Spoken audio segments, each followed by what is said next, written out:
All right. Let's go ahead and get started. First things first. Pet's the dog.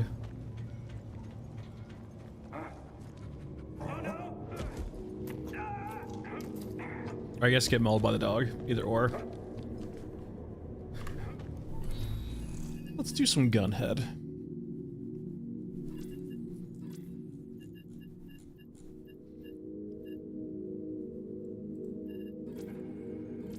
Gunhead and what gun? We haven't done 9mm in forever. Let's do some VTAS. Hey boo boo, how's it going? Oh yes, the 1,000 rounds of 9mm. We don't need medkits, we're gunhead. We're kind of good actually. That's the beauty of gunhead. It's just like load up a few things and just gun and ammo. All you need. All right. What map is the question now? Sure, let's do elephant.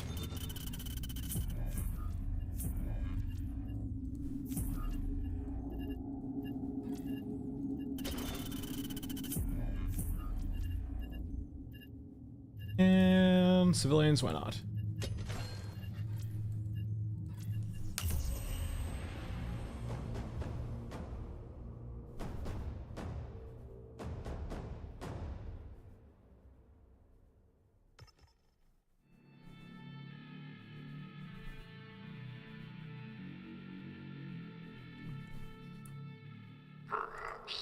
I wonder if we're gonna get the choppers again.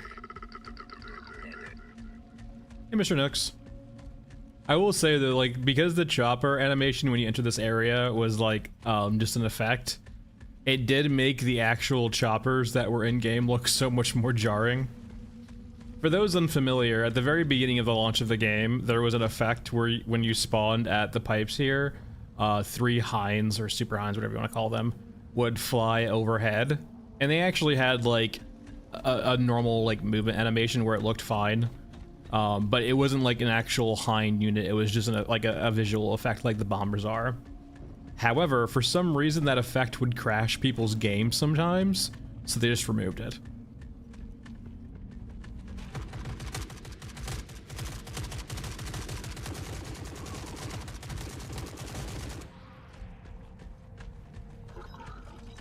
Yep, we go. You don't see, no, you don't see me. Just an innocent little robot. I said you don't see me. You know. Stop it. No. That's not good.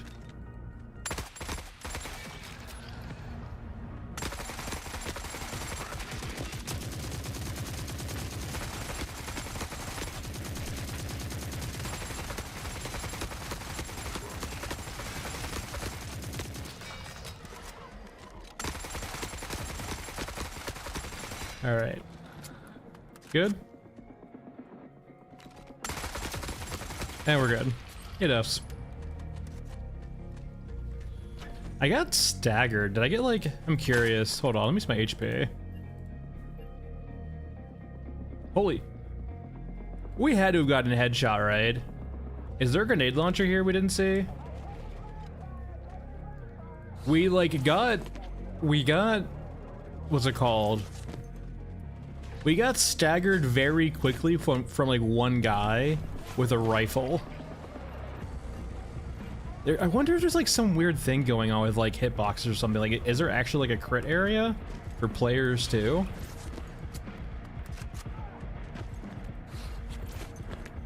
Like, it definitely didn't seem that like that fight should have done that much damage to us. Very weird.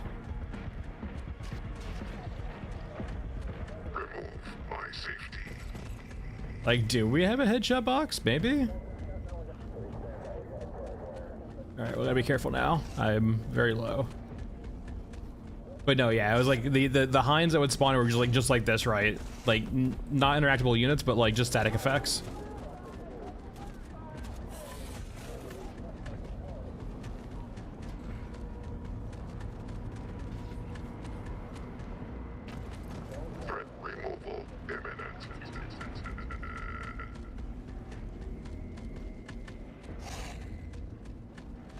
Moo.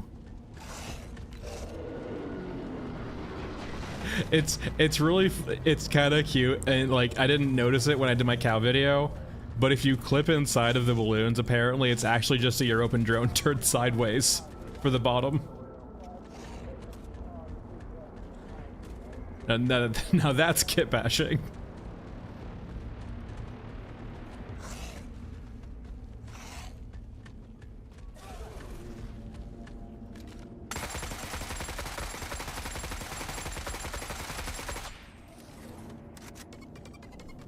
Why aren't you a pinata?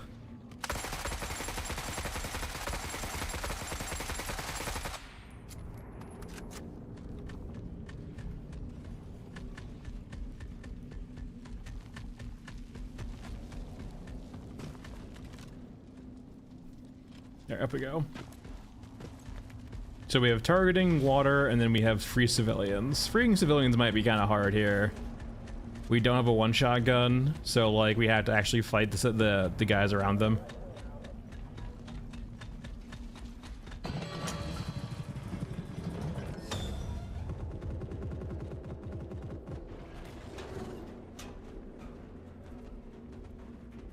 Okay, sure.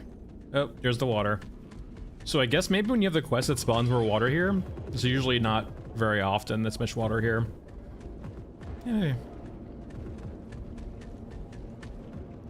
Still doesn't like actually compare to like Mech Trench or Scorched Enclave for water runs, I think, though.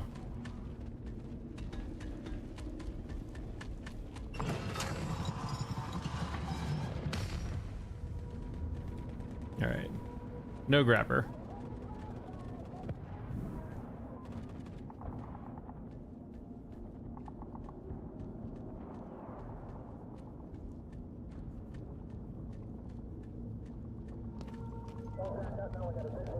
Alright, we're good.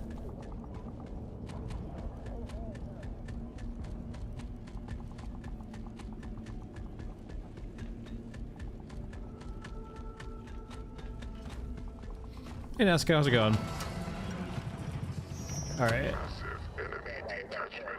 No, you don't see anything.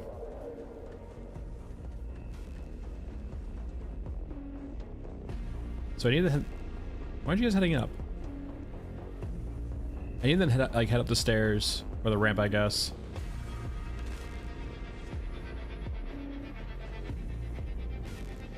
Why you no move? What are you looking at?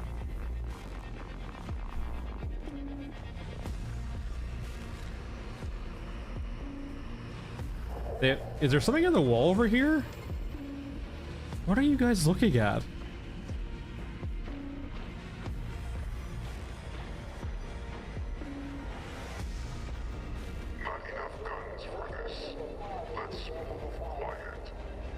What are you...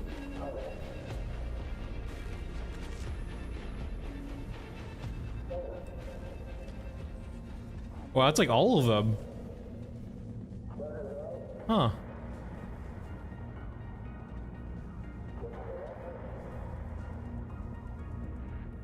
What are you guys seeing?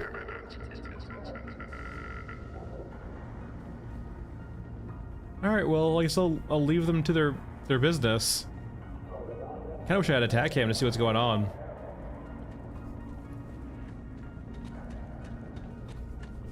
I wonder if this will free them.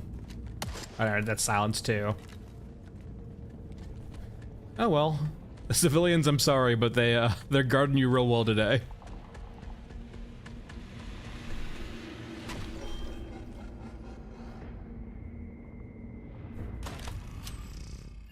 Oh, 1 out of 3. To be fair, in targeting though, the targeting quest is like, you usually can't get that done in one run. It's so improbable.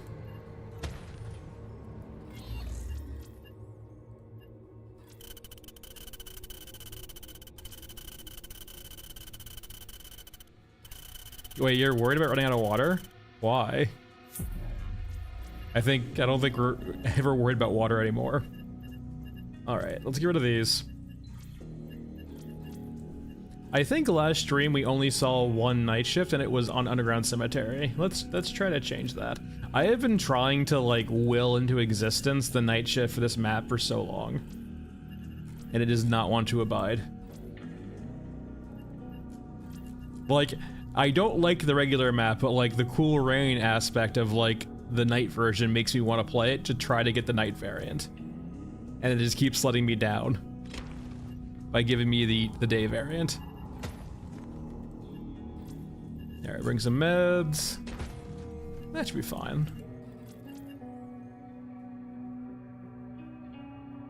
So, my understanding of night shifts is that the night shifts are gonna basically be whoever won the day's battle. And like the only units we have implemented right now for night shifts. What if you guys heard that? That's lightning. The only units we have right now are the Eurasian night shift units. So like when we actually see special units for Euraska or Europa, we might actually have some night shifts for Europa too.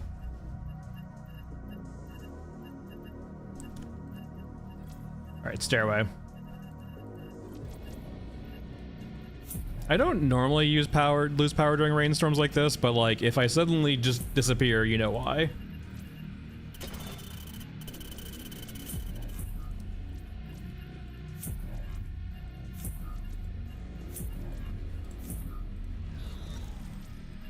That quest can't do it yet. Now we can do hostile. That'll do.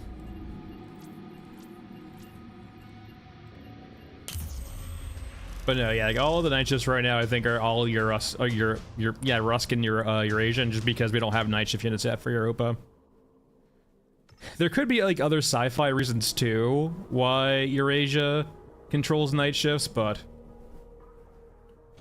always I mean, you have to kind of keep in mind too, we're not really seeing the whole like spiel right now. All of these locations are change hands constantly, right? Like the default state probably is that Elephant Mausoleum's under European control, but like if they ever do their grand design of like dynamic changing of territories and like a battle raging while you're a piece of it, or not, you're in, you know, in it rather, I'm sure Elephant will change hands multiple times.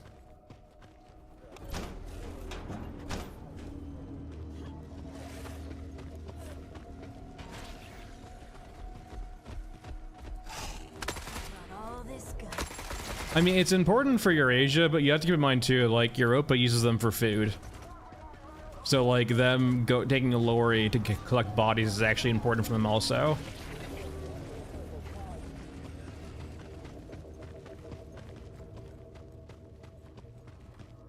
And the thing is about supplies and like resources too.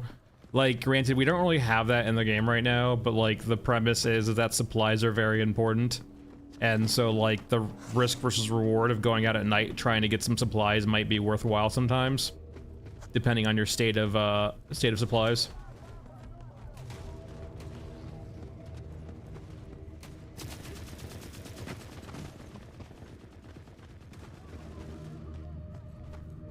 I swear like this setup here, I don't know what it is, but like there's something on with this map that causes like FPS stuttering, and I have no idea what exactly it is. It just feels like it's those frickin' bags of trash.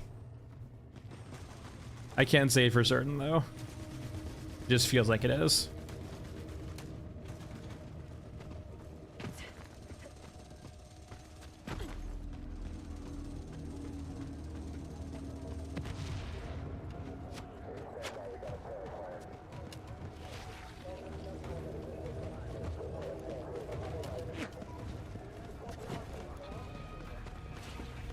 All right, up we go.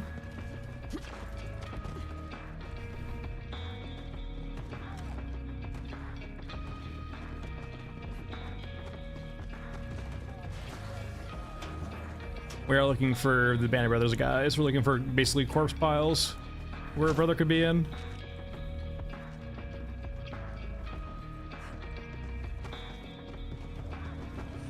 Whoa.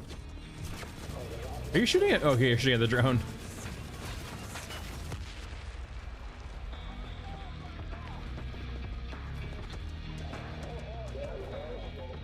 You see nothing.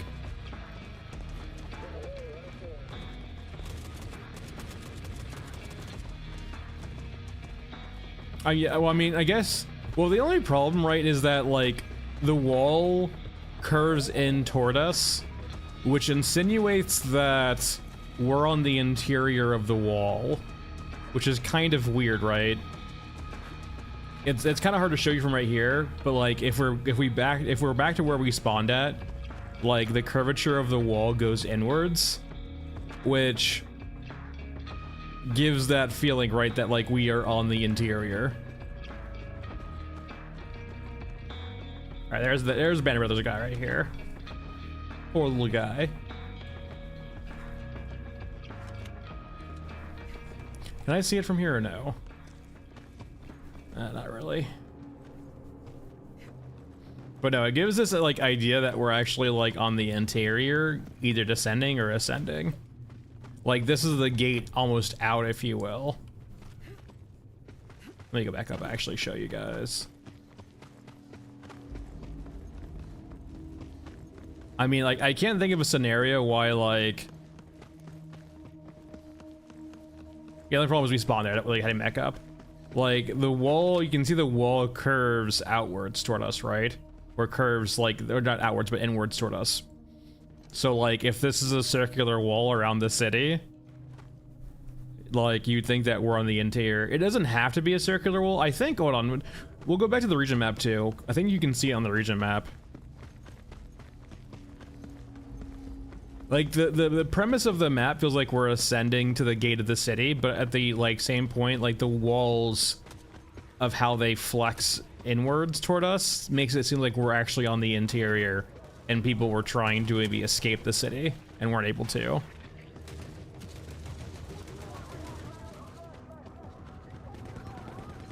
We brought all this gun for you. I mean, you can pick up large item slots. So like containers, water. If I'm understanding your question correctly. I don't usually like. I like pneumatic jump. The tac cam's useful, but like having to constantly be in two different modes feels off-putting to me.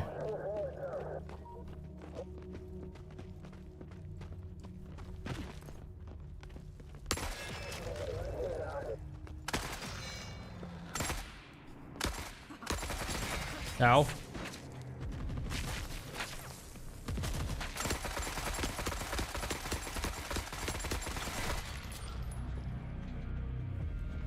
I think that's a smaller one. It seems like a smaller one. I mean, it could be a bigger one though too if the if part of the wall collapsed into the ravine perhaps, but it doesn't seem like it's a big one.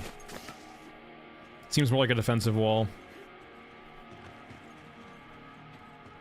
Oh, I think apparently like the ones that actually have upgrades are supposed to block bullets better. I don't usually bother.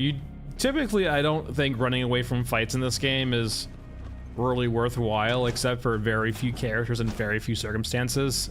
For the most part, you're gonna want to kill whatever's shooting you.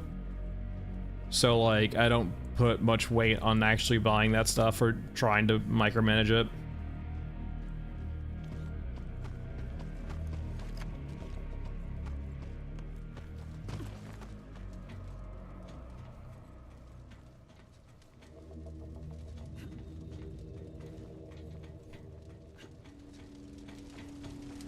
Hey Yumi, how's it going?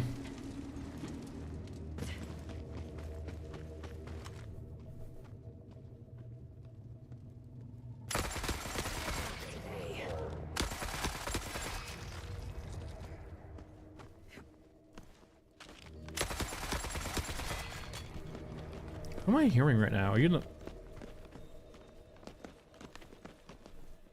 Are they in the ground? Am I hearing ghosts?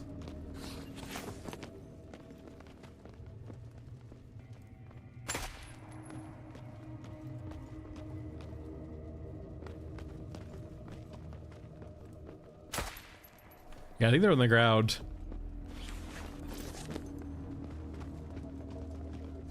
Can hear them.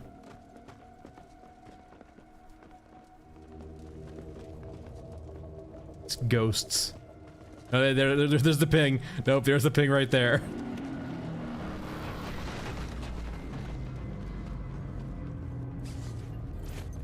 It doesn't sound like it sounds like actually soldiers. I've been waiting for this. Is it Euruscan soldiers?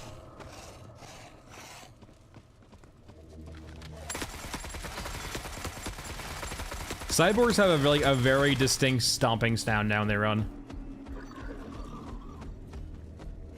Hey, I'm trying to listen to you running. I mean, it's probably still Eclipse, right? I do like, the problem is I do like Frozen Swamp also, and I do like I like all of the night shifts in this part.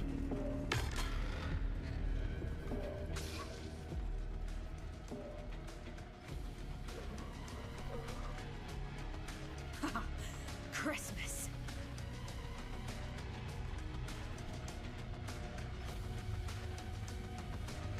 Hey.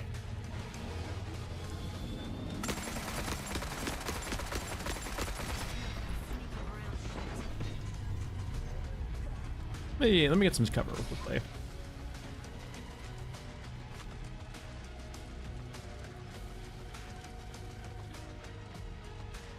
There they come. I don't know if, yeah, Frozen Swamp Eclipse. I unfortunately, like, you know, Mesa's like very weird now, so probably not Mesa right now, but like, yeah, probably Frozen Swamp or this map's night shift.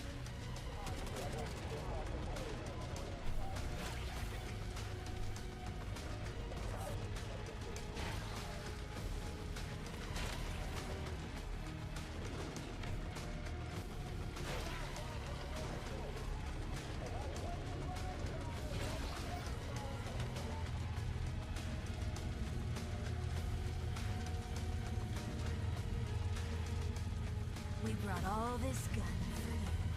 I get this strange, like, I know there's 4 because there can be potentially up to 4 players, hence why there's 4. I can't just help shake this feeling that, like, Baby bird.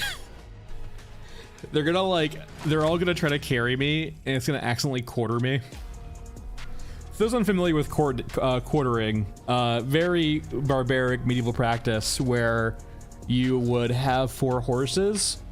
You would attach a rope to each horse to each limb of a person, and then yeah, you can do the math from there.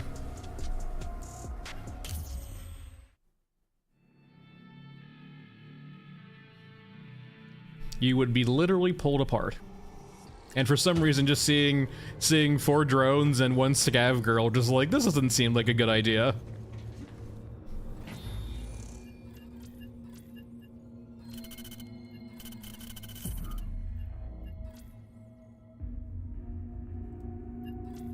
I mean, it's on the Steam page, right? I mean, hold on. It's literally on the Steam page. Yeah. So like, according to Relo 2, so like 40 years in the future, like it's just late 21st century. I mean, they could be pulling a fast one on us if they want to be like, ha, got you, it's actually like 2500, it's just been 400 years of war. But, I mean, yeah. Yeah, late 21st century.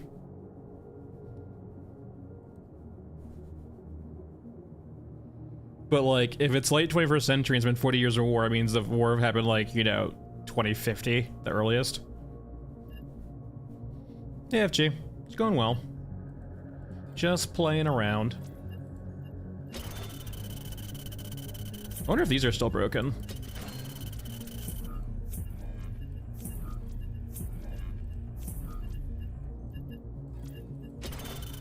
Alright, let's go over to Bagman so we don't get one shot.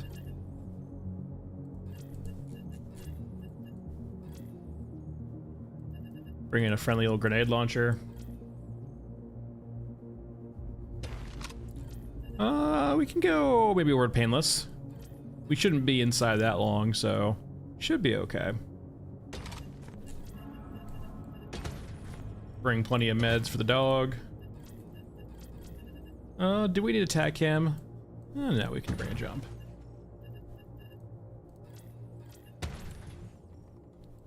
I swear, I'm not like actively going out of my way to collect 40mm ammo. It just comes from everywhere. There's so much of it.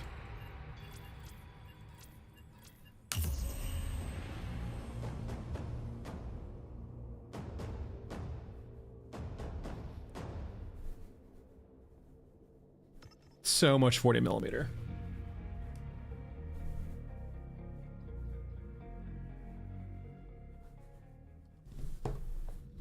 If you lose contact with the crew.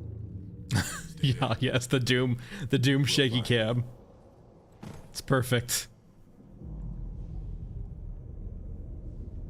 I have, yeah.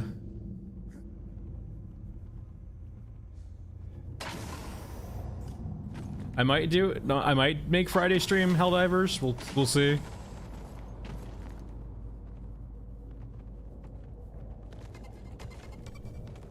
Who's a good boy? Not you. You're a piece of shit. Yes, you are. Every shot counts. That's the secret. It's not a shot. It's a grenade launcher, or I guess a grenade. Technicalities.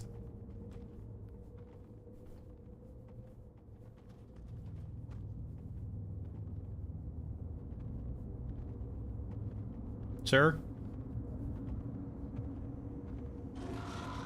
Ooh, shit's getting exciting.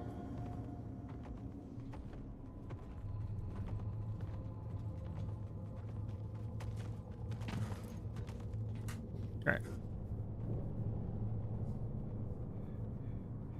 I mean, I imagine I'd play with a public lobby, right? Kind of defeats the purpose to play Helldivers solo, it feels like. Not that you can't, but like, it's supposed to be a game about chaos.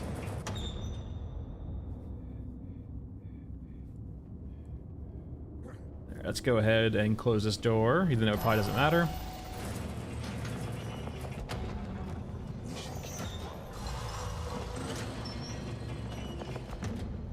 Alright, let me get the journal real quick. I do need to get the stuff for lost signals, though, too.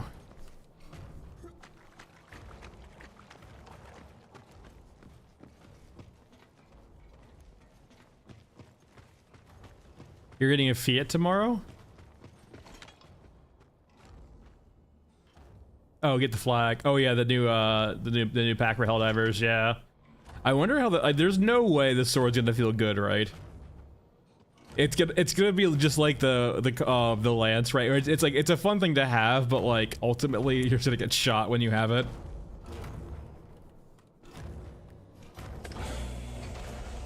I almost kind of feel like they should just give you a melee slot almost for funsies. Would it really break the game all that much?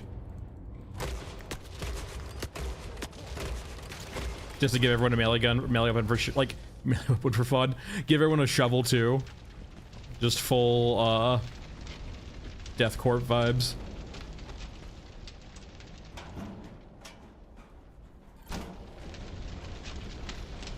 Any pilots?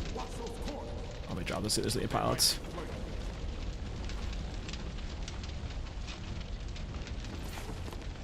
Hey, stop it.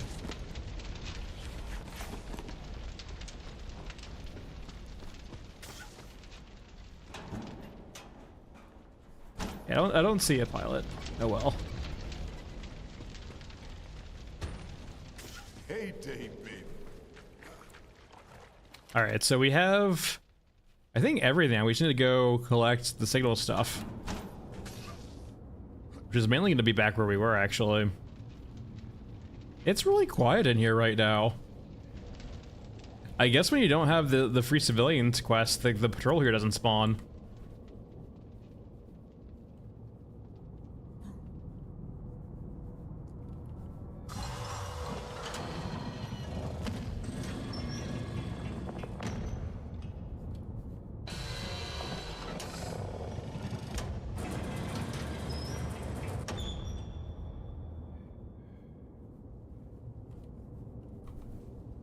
It's very quiet in cemetery right now. Yeah, they're a good way of like, it's always smart to have a unit like that, right? That that like doesn't have armor, just has a large HP pool. So like you have your classic like your like high armor, okay HP units that just require you to have the gimmick of like having armor piercing.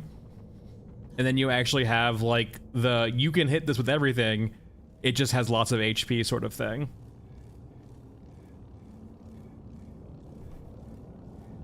It's a good unit from like a balance perspective, right? It like it kind of pushes you towards certain different loadouts depending on which one to kill.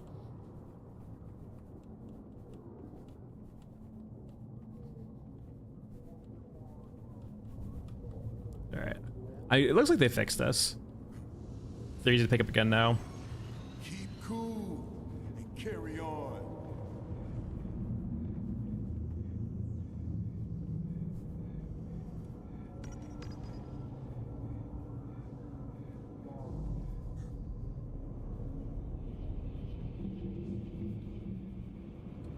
All right, I think that's everything, right? Yeah, 5.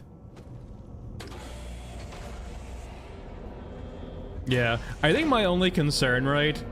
It's always been kind of my issue, sort of, with Helldivers. It's not a big issue, but like when you have sometimes an overarching theme for a certain like month, for example, I personally get a bit fatigued from fighting the same unit over and over again. Like, so I don't mind fighting, like I like all 3 of the factions in Helldivers.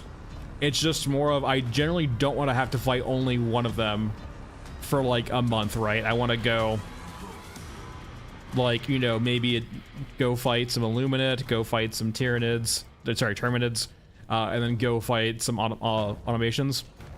And like there's, you know, there's nothing stopping me from doing that, but like there are like the rewards for engaging in sort of like the actual narrative going on.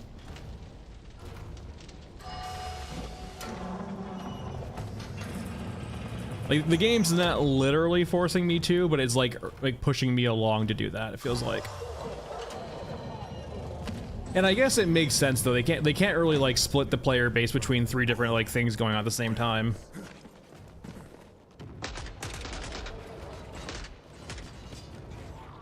Am I not shot? I don't think I've shot this yet. Hold on. There we go.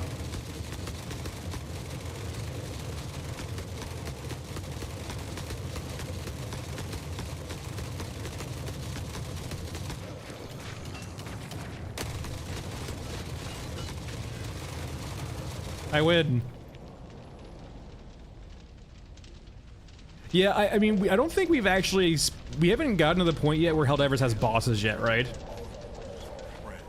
I imagine that will change things a lot when we start actually getting, like, because if you're not familiar with Helldivers 1, Helldivers 1 actually had bosses.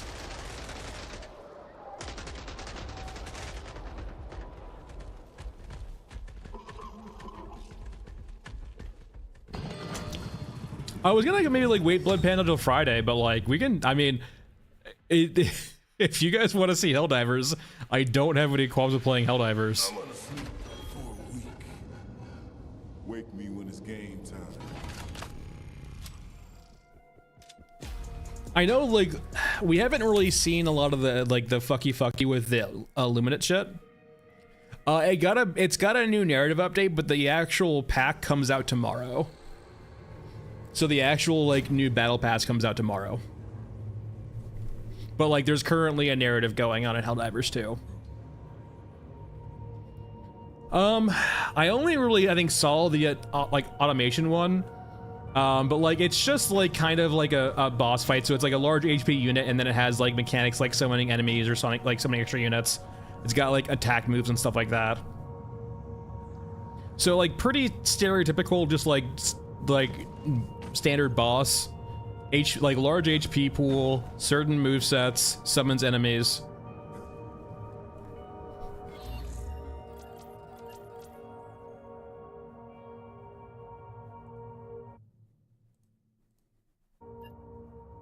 Yeah, the bugs have what's it called, the actual like Charger Supreme, like the worm guy.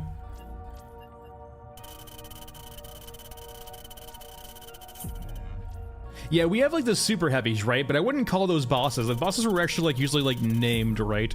Or like more special than that. In a way, it'd be like almost like fighting like a Terminated queen, or I guess whatever you would call it. Yeah, whatever lays the eggs. I guess it grows the eggs, I don't know. I actually don't have like very little lore about the actual enemies in Helldivers 2. Or just Helldivers in general.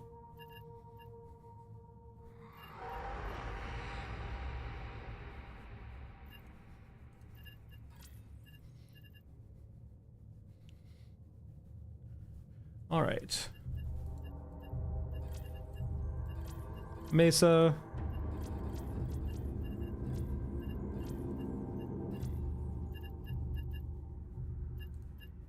Let me do something real quickly here.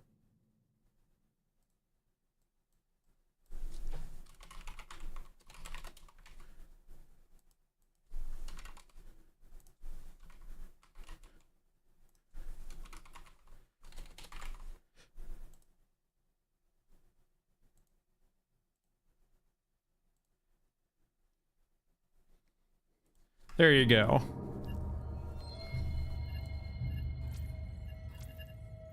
Make your choices.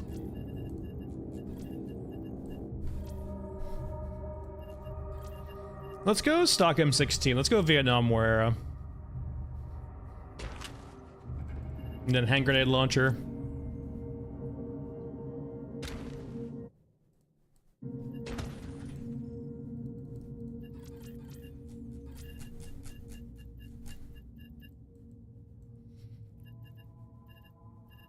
So 5.56 from 5.56 at. There we go. There's no way to go through all that ammo, but you know, we'll see. There's just no good farming spot. I guess you could go to Scorched Enclave or sorry, Scrapyard to farm. You can't really farm Ashen Mesa anymore because they don't spawn in the habitat anymore. Or the crawler.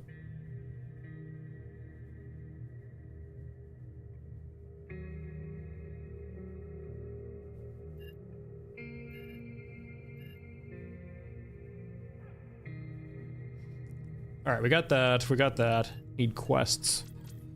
Not Hive Nav Comp. I mean, we could, but it'd be probably suicidal.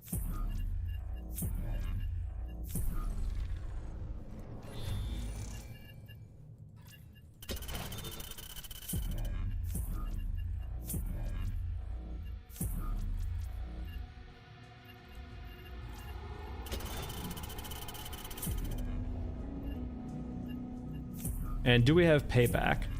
We can do expungement, that works.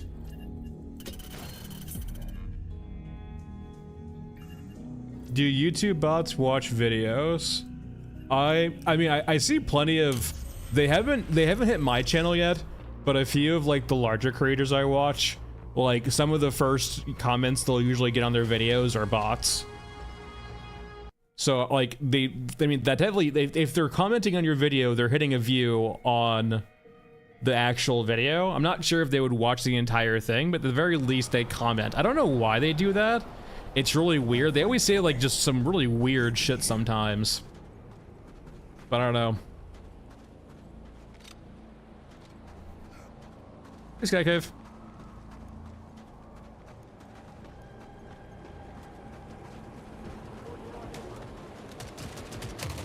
So like by nature of them commenting, they're gonna be a view. I'm not sure if they would actually like bother watching like the whole video for attention. And YouTube does like, so when I have a video go out, right, there'll be an actual view count, and then there'll be like there'll be a view count, and then there'll be like an actual view count, right? And the one will be higher than the other. The first one will be like the ones before they scrub for bots, and the second one will be the actual number they scrub for bots.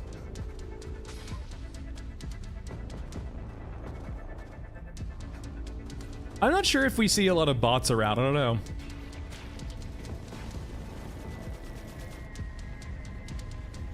I mean, there is that, what's it called, that like Yarushka version of TikTok, I guess? From the water video? Hey, stop that.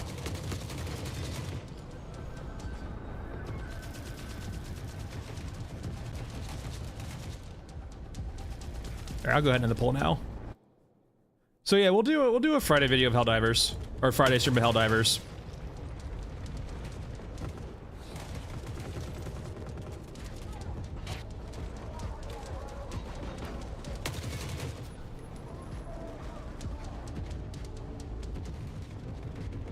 Oh yeah, it definitely looks fun too.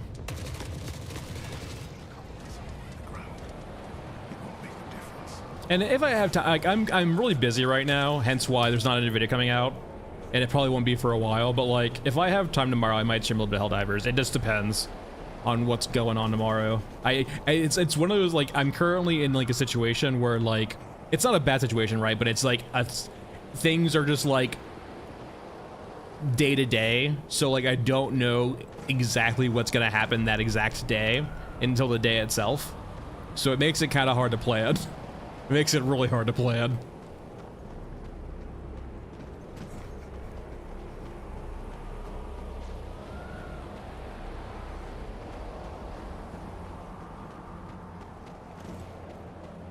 This map is so quiet now.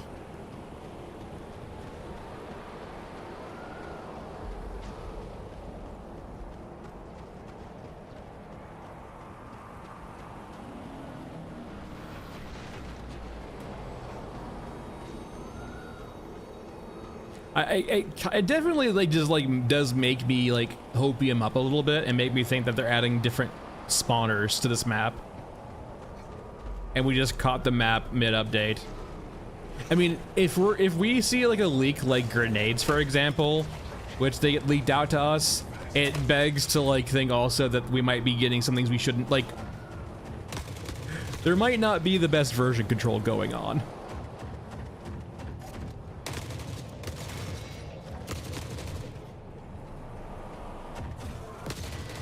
So we might be getting some stuff that's not fully baked yet. Or even rawer than normal.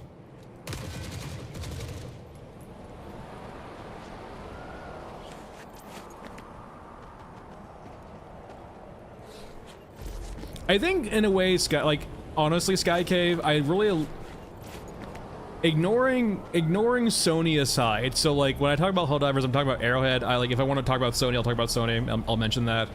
But like Arrowhead does kind of do, I think, a very good job of like, they didn't push out too much too quickly. It felt like they started out like with a decent amount of progression and like stuff to do, and naturally people who grind the game for like 300 hours, right, are gonna run out of stuff to do, right? But like for the most part, you know, there was a constant chase for players, right? And I think didn't they originally, weren't the attachments they added in originally going to be in the game, but they couldn't figure it out how to do it well, so they scrapped it or tabled it for the time being? Like, that might just me, I think that's what I heard. I'm not sure if that's me projecting or not though, or just wanting that to be true. I feel like I feel like Piles that mentioned that, right? That they had attachments or like something like that and they had the table for now. But like that's just incredibly wise, right? Don't push something out half-baked. Yeah, they use an engine that's like tailored built to do large horde shooter shit, right? Hey, Bells. It's like that is what the engine's supposed to do. I know they had issues in regards to what's it called, or apparently doing vehicles, which is why vehicles have been in the back burner for so long. But like, it just, what I'm trying to say is, right, is they definitely feel like they started out small and got big. I need to kill more things. They started out small and got bigger, as opposed to trying to do a lot too early, too quickly. Like, you can always add more stuff you want to add later on. Oh no, like, the vehicle combat, like, I can't wait until we actually get a tank. Like, an actual factual tank.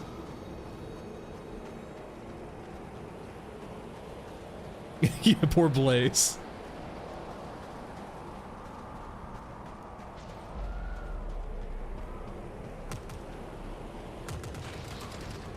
I like the mechs. I mean, my problem with the mechs and the Illumina is that, like, they do just do a good job of soaking up all of your damage, right? Like, you do go God mode for, like, a solid minute, but, like, they do also do a great job of just eating all of your bullets.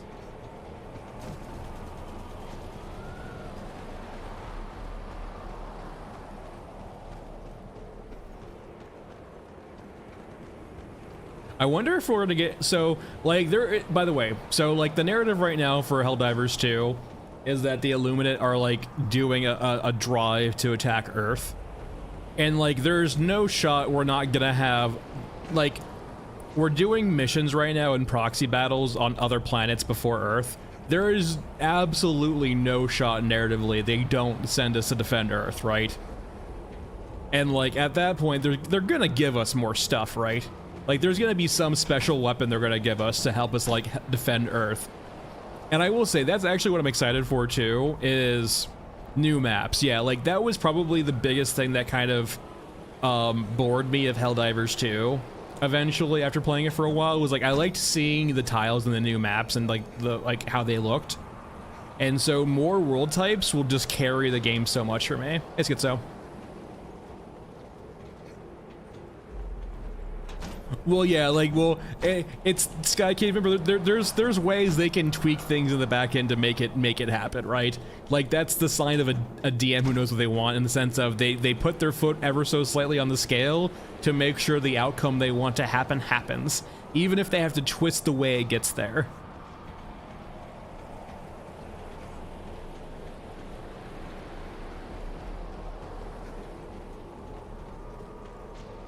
Yeah, that is nice, I will say. Like, it was definitely important that, like, the human-type enemies for the Illuminates don't block the mechs, right? You can just walk through them.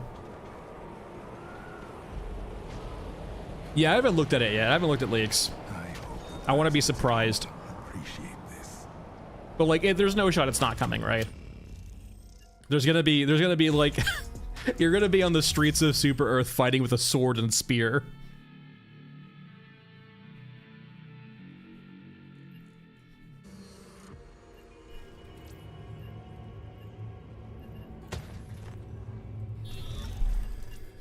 All right, part 1. Didn't see the sniper at all. Don't spite the DM.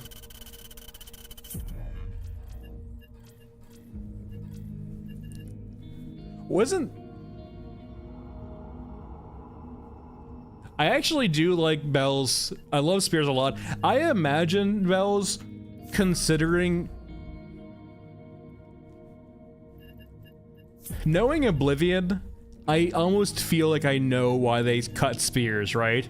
Because you can jank out a lot of the pathing on the units in Oblivion, and if you had a long pointy stick to help you clip through objects or like hit people through walls, you could probably break most, if not all, of Oblivion. And like very easily, right? Not like there's plenty of ways to break Oblivion, but like that would just happen incidentally if you just had spears. People would trip and fall into breaking Oblivion's combat. It wasn't hard before, but like you could do it. You could bug out the AI in Oblivion quite easily, but spears would probably make it really easy to abuse.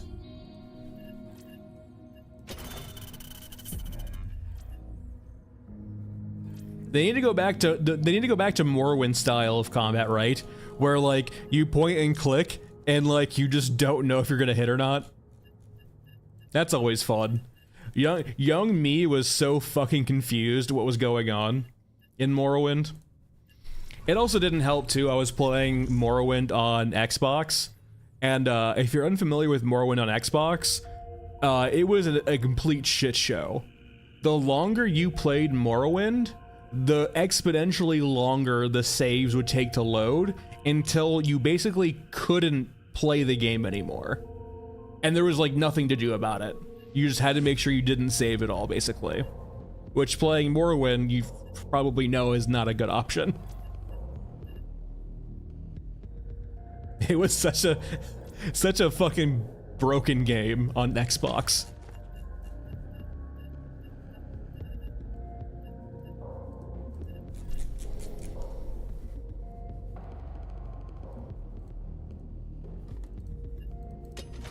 That kind of is what you needed to do, right? Is just never let you close out of the game, because if you ever had to load in again, right, it just would just destroy you.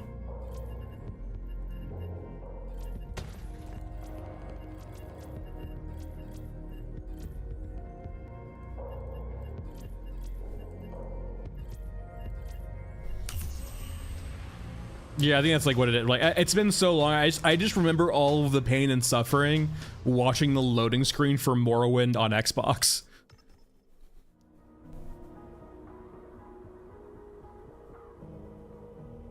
I don't remember having like any technical issues with Halo at all, right? No. I can't recall any issues with Halo. Granted, when you play a Morrowind next to Halo, right? Anything that Halo has issues with is like pales in comparison. The only thing I remember about Halo 1 outside of like the actual game, right, was that like the original Xbox controller was like the pinnacle of unergonomic.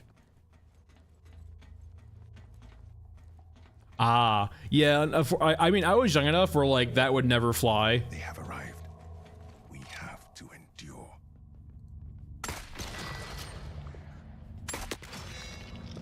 Sir? Please come around the corner, sir. Sir? You're making it hard to shoot you, sir. Hey.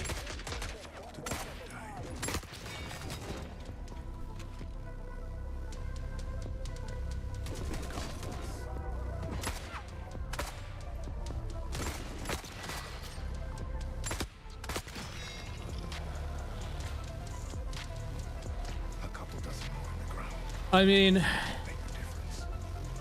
if we're gonna get into issues I think Fundog has, it's hard to say if it's just budget. Naturally, with more budget, they could hire more people and get more work done. But like, on a certain level too, it does feel like on the game design front, they're a bit lacking. Naturally, the art design is peak, the atmosphere is peak, just the whole vibe is peak, right? But in regards to more like layered, nuanced gameplay patterns and loops, I mean, granted, we haven't seen them yet, so I can't critique them that hard, but like, it doesn't inspire confidence. So like, if part of having a higher budget would be hiring more like system designers, then sure. But like, yeah. It kind of like, if you go over, like, look at Scorn, right? Do you think if Scorn had more money, they would have actually developed like more gameplay for their game? Or was it always going to be kind of this atmospheric walking simulator with a little bit of gameplay? Like, it's hard to say if that's by design or like just because of budgetary limitations. No, I mean, that's kind of the whole thing though, right? It's like Scorn was not a good game because Scorn was just a massive vibe check, right? With really clunky gameplay. Like, Scorn is a walking simulator that makes you do shit you don't want to do the walking simulator.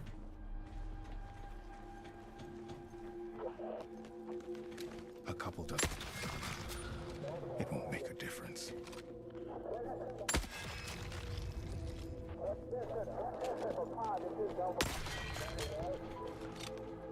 Sir? Be the end of us. Yeah, it like, and like, if it sold itself as that, as like a walking simulator with some light puzzles perhaps, it probably would have been fine, right? The fact that it had this like weird forced combat loop felt off-putting too. Like, if you made it more like a Myst game as opposed to like a weird, like, I don't even know how to describe it, right? Like a weird survival shooter. It's not even a survival shooter. It's just weird, right? But if you made it more like Myst and just made it like an atmospheric sort of puzzle game with like light puzzles and like a walking simulator, it probably would have done a lot better. I am playing on OLED.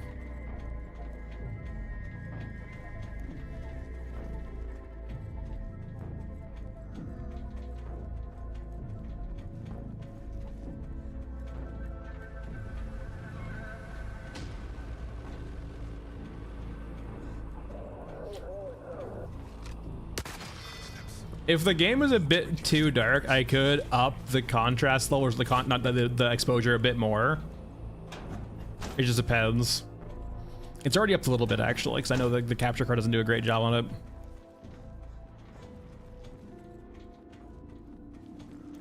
I mean, like, it's important to set expectations, right, Quad Eyes? Like, this is not, it's a small PvE extraction shooter. Like, what's the current number for, like, what's that game called? That other, like, PvE extraction shooter that came out around Tarkov? Like, start comparing it to those numbers, right? Compare it to, like, Helldivers 1, or compare it to, like, yeah, that PvE extraction shooter 2, right? Like trying to compare it to, like, a massive live service game like Helldivers 2, or compare it to a PvP game. No, not Marathon. We're not comparing it to anything recently. There's the one that came out and pushed itself a lot when Tarkov was having a big issue, right?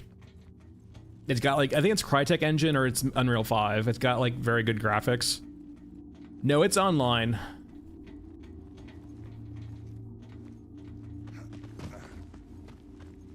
But it's like Milsimi, right?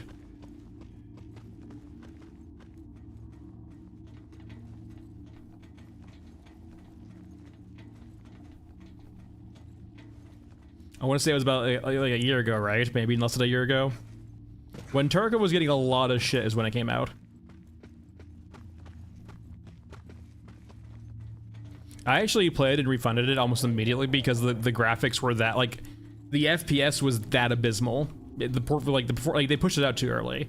They were trying to cash in on this whole wave of Tarkov having bad PR, so they pushed out their game immediately before it was ready.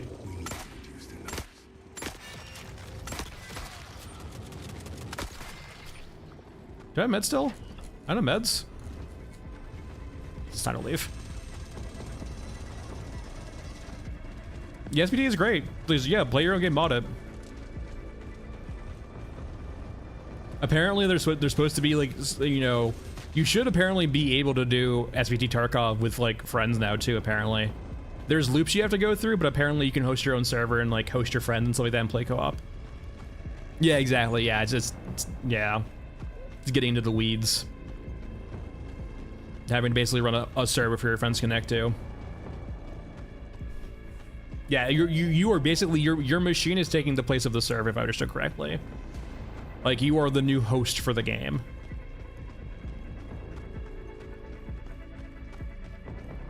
Though granted, I mean, like, if that's the case and you can run that up, like, I wonder if there's anything stopping you from just, like, hiring a private service to host your own Tarkov server. Yeah, because like, the whole game's running off, like, you have to understand too, Tarkov utilizes their servers to do a lot of the back-end lifting, right? That is, like, one of the downsides of this particular game, right? Is it can't offload anything to servers because they don't exist. So it has to all be natively on your machine. So, like, Tarkov had shitty optimization for the longest time because it could get away with it because it just offloaded it to the servers.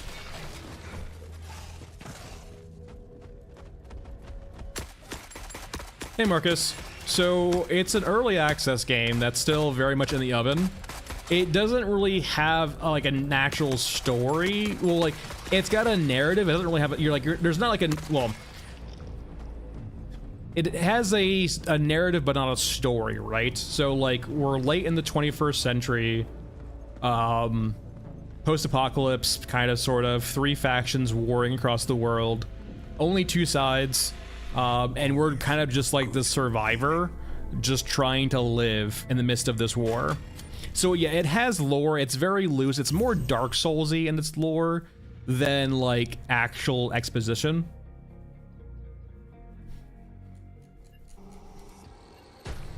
But the game's basically like a vibe right now, right? It's a grimdark game.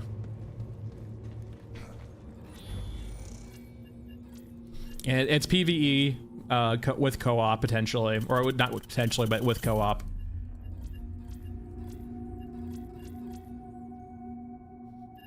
Let's go over to Masked Man. The biggest reason to support it is if you like the vibe and you like to support indie studios, basically.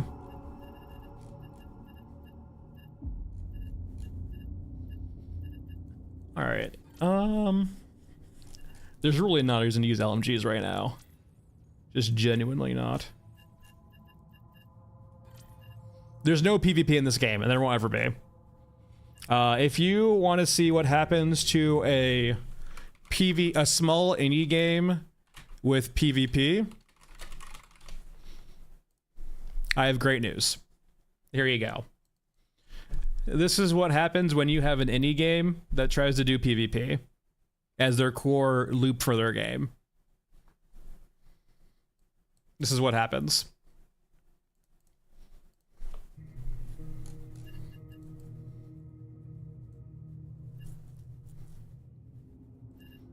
Yeah, Marauders is dead as fuck. There was like a post on a discussion saying like the devs are still cooking, but like if they're still cooking, they've been cooking for a long time.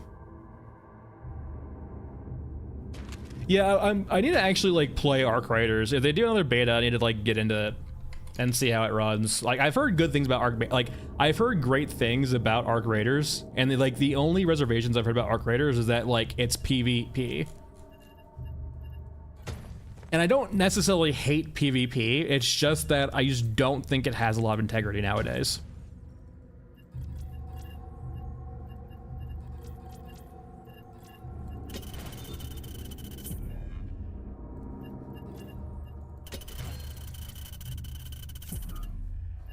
Yeah, like, for the most part, it's very hard to die in this game. You naturally will get unlucky occasionally.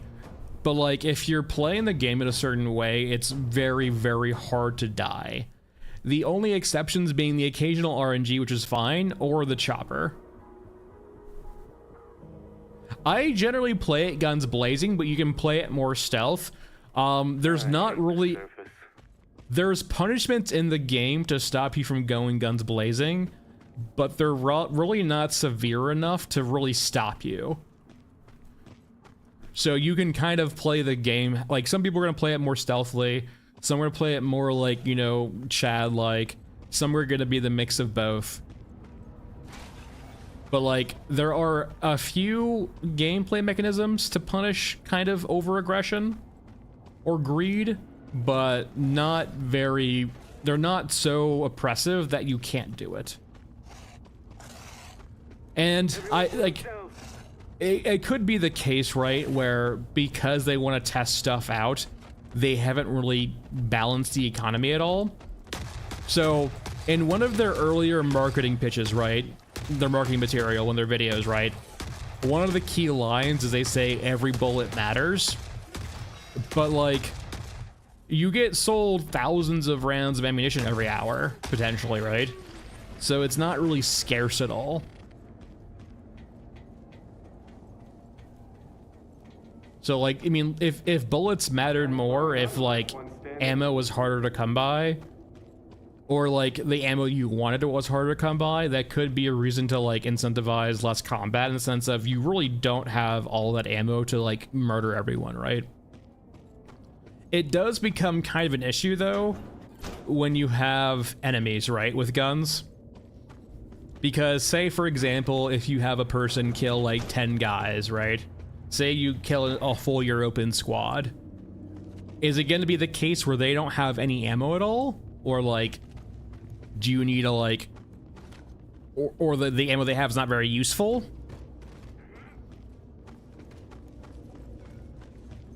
And you can do clever things about that, right? For example, where one clever solution to that problem is, for example, the Europeans using a 50 caliber SCAR as their primary armament, and that can't be silenced right now. So like, while you can get loads and loads of 50 cal, it could in a way be almost worthless if you're not interested in running unsilenced guns. And you kind of see the same thing with P92, right? The only, of the three factions, the only like type of enemy that actually drops ammo that can be used for silenced guns is the more elite Europans or like Euruskans, right?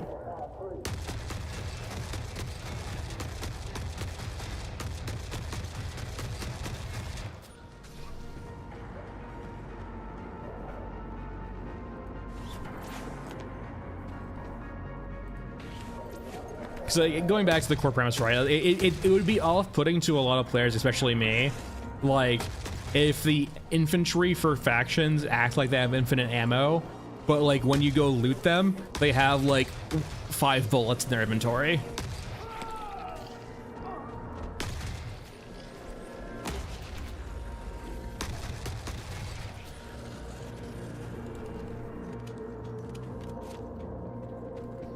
And they talked about it in the recent Q&A too, right? The AI cannot run out of ammo, and that actually is a question someone raised in the recent Q&A.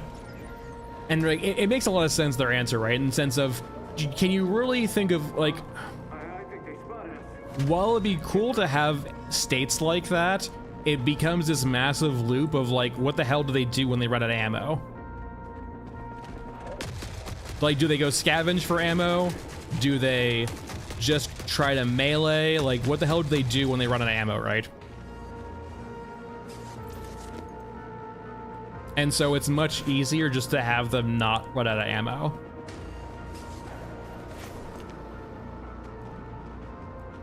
Oh no, that's like kind of the core thing too, right, Rue? Is like right now, they haven't really done a pass on it, it feels like, but like there are 2 games at play here, right? There is a game where you play with a silenced gun, and there's a game where you play with an unsilenced gun. And those 2 games feel vastly different. With an unsilenced gun, like, every bullet matters, right? Because if you're firing off a gun willy-nilly unsilenced, you're going to attract a lot of attention.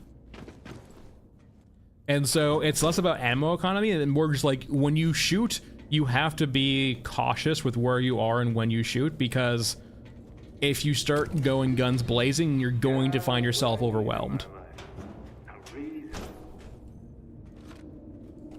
But like when you're running a silenced gun, right, you can be actually way more aggressive, because the most you're ever gonna be fighting is like the local things in your area. You're not gonna be pulling a lot more than you intend.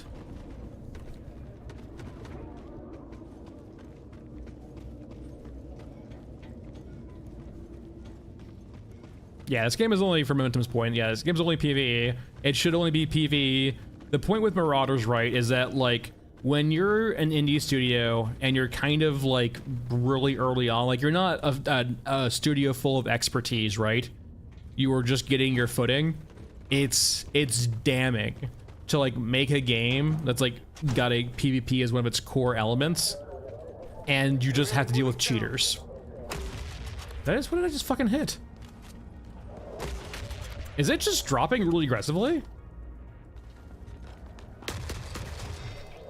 And like, I'm not saying that's the only reason why Marauders died, but like, with the cycle with Marauders, it happened both times, right? Like, once you get an environment with like RMT and cheaters and like just the amount of misery they can cause more casual players, it's really rough. And the whole premise with Marauders too, right? Like, for those unfamiliar with Marauders, it's a diesel punk game, which is fucking fantastic. I love diesel punk so much. But like, what happens in Marauders is you spawn in a ship, and then you go to like a space station, and then go loot, and then leave. And during that entire loop, there are so many different pain points in which you can get kind of not... It's not a gimmick, because it's naturally intended by the game design, but like, it's painful. So like, right off the rip, if you have some like Chad or cheater in your lobby, you can just get boarded almost immediately, and they can kill you like not even a minute into the raid. And there's not really any hiding you can do. You can kind of hide, but sometimes you just get unlucky and like you just get raided and killed. And then on top of that, when you board a space station, there's set entry and exit points. And so like, if you know where those are, you can actually camp them. So anytime you enter and leave a place, you have to be like uber wary of campers. And not even campers inside too, but campers outside. People can be sitting outside of the actual station for when you leave, and they'll get the jump on you, right? There's just so many different scenarios where you can get fucked as a casual player in that game. It like every single choice you make, and like, it was not even a choice, right? It's like every single time you play Marauders, you are forced into PvP, even if you do your best to avoid it. And like that's the beauty of Tarkov, is like you can make conscious choices in Tarkov to play slower or faster or play in certain ways. You can play like a rat and you can hide. And as long as there's not cheaters, right, you can actually avoid the more aggressive players. And in Marauders, you could never really get around them.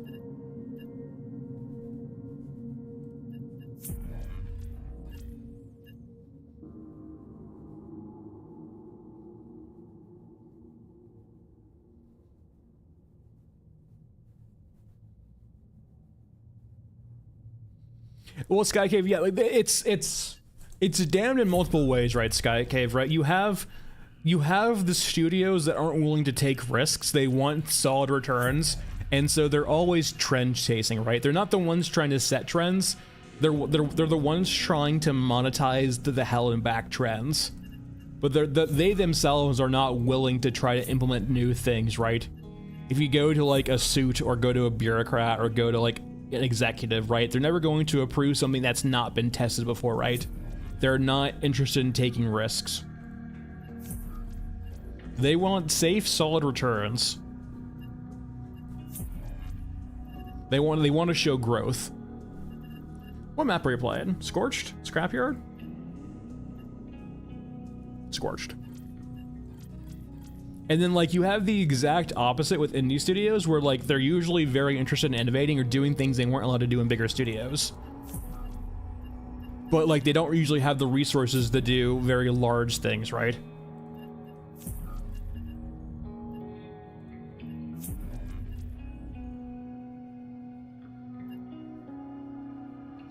I mean, think of it like Larian, for example, right, with Baldur's Gate 3. Like, Larian had tons of games before that, right? Hold on.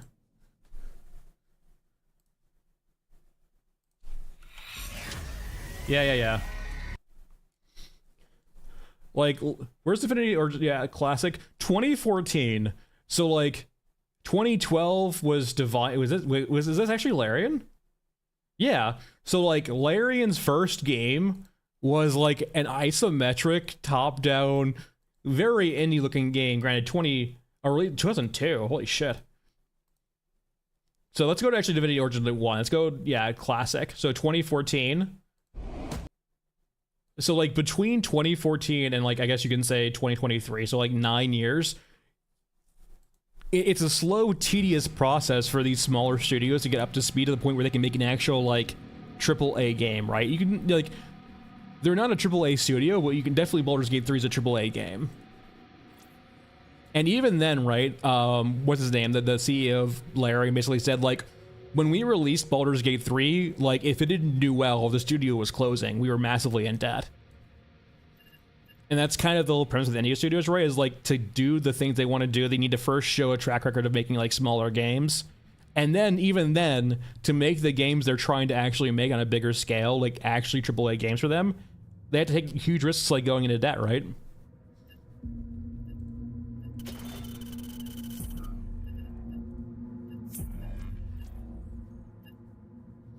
Yeah, you can, for sure, Sky Cave, you can definitely feel too, right, when that game actually has some soul into it. And like that's kind of my problem, right? Is like it on some levels, this game has a lot of soul in its art design, but like I don't see the same level of almost interest in the gameplay patterns. And once again, we haven't really seen them like fully coalesce yet, so that could be the case, but like you can see like the love for the art and like the design of certain things and the maps and the aesthetics, but like the same can't be said for the actual like the gameplay loops, right? I don't feel like anything passionate, right? Like for example, when I like design a boss for my D&D group, right, there's a degree of, say for example, passion I put into that, and like, you know, I want that boss to play well and feel well, right, in consideration to how the players feel. Unlike some, I want it to like feel cool too, but I'm more interested in mechanically how it feels to play against the other players, right? I want it to be a fun boss to fight, not just a cool boss to fight. And they overlap, right? But like they are distinct. Oh, I mean, there's plenty of cheaters in Charkov, Marcus. But like, there's a certain level of agency, right? Where like, if you, or not agency, what's the right word? If you play like a rat in Tarkov and just try to get by and sneak by, if you get killed by a cheater, you're gonna get killed by a cheater no matter what, right? That's like outside of your control. In contrast, if you say, should we be rocking a Vepr? I don't think we should be rocking a Vepr for this. In contrast, for example, right, in Marauders, it wasn't just cheaters though. There was nothing you could do to avoid the regular players, right? There was like, well, there was a few things you can do, but it was like, it wasn't easy to do them, and even then, like, you couldn't do a full run playing like a rat. At one point, you would be forced to do something risky, in Marauders to actually do the gameplay patterns, right, or the gameplay loop. Well, like in Tarkov, you can do an entire run where you see no one because you're purposely like trying to do like less traveled paths, or you're avoiding like, you know, hot areas. I don't think I need an actual grenade launcher here. All right, Scorched Enclave. We have kill, armed forces, assaulters, and extract. Understood.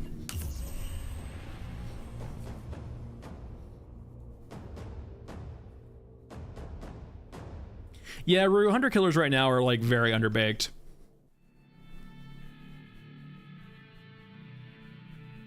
People have been asking for a rework for them for a long time. Like, I'd be surprised if they could probably pull this off, but like, if they can develop a system to like clue in hunter killers where you are, as opposed to telling where hunter killers where you are, it'd be so much nicer. The omniscience of hunter killers is just really off-putting. Getting shot at from across the fucking map. Alright, assaulters usually spawn over here.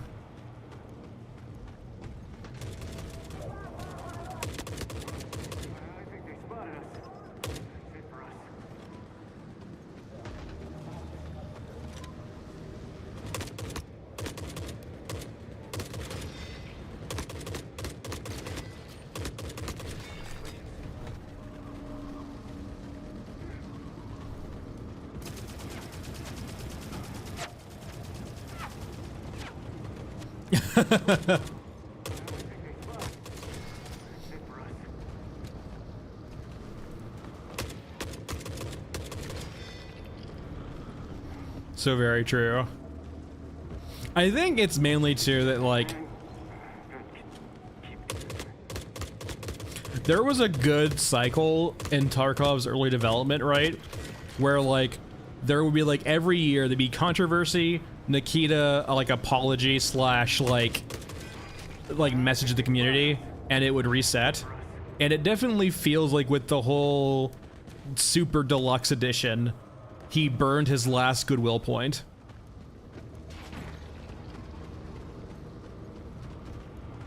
Like, there's still plenty of people playing Tarkov, but like, I feel like the people playing Tarkov would almost never quit playing Tarkov, right? The people who are willing to leave have left.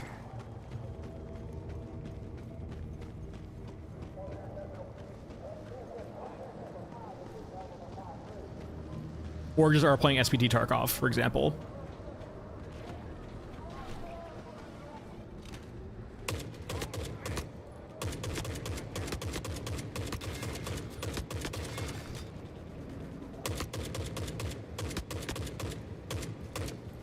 So on the plus side, we are using an unsilenced gun here.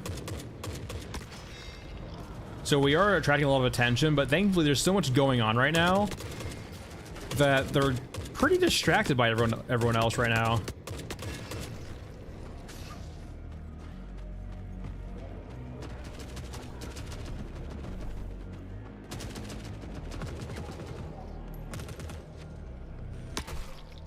I wanted a stealth kill. Alright, well, I guess you can just T-pose.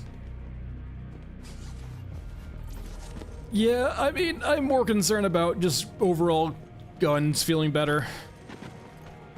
Like, that'd be part of it, but it's really just about making the guns actually feel worth a damn. And that was kind of my point earlier with Helldivers, in the sense of start with less and then do more if you want to.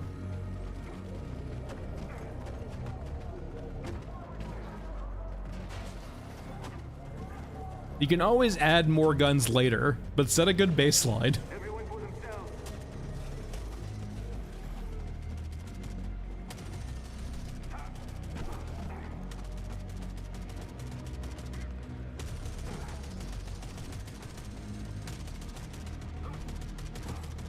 Are you gonna win this? What is going on here?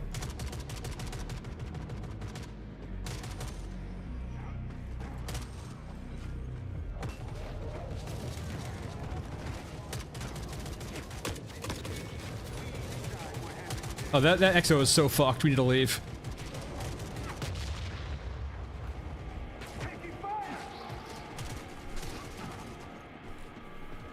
The entire Jurassican armed forces just showed up and destroyed that poor thing.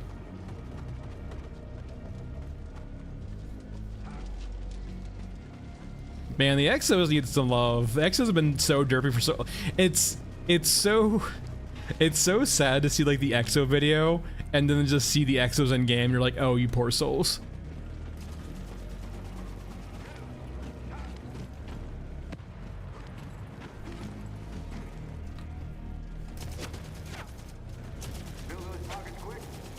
Hey, leave me alone. Stop that.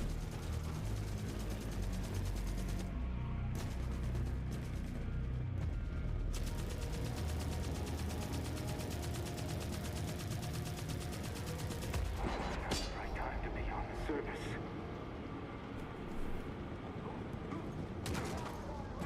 Oh, well, time to leave. I think we only got 2 of the assaulters, unfortunately.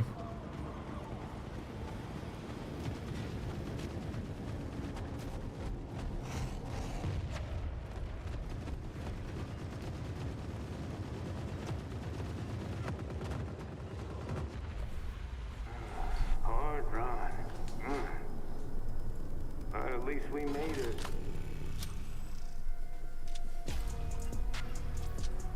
Oh, we actually didn't kill enough Europans. What the hell? I thought we killed quite a few. I guess I just missed a few. Oh well.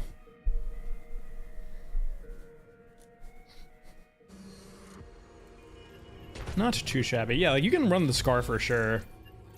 It definitely attracted us like a lot of attention, but like as long as we're mindful about like the attention we're drawing, it's not too bad. I guess the worst thing that can happen is things can spawn behind you, then hear you, and then head to you. Alright, scrapyard, sure.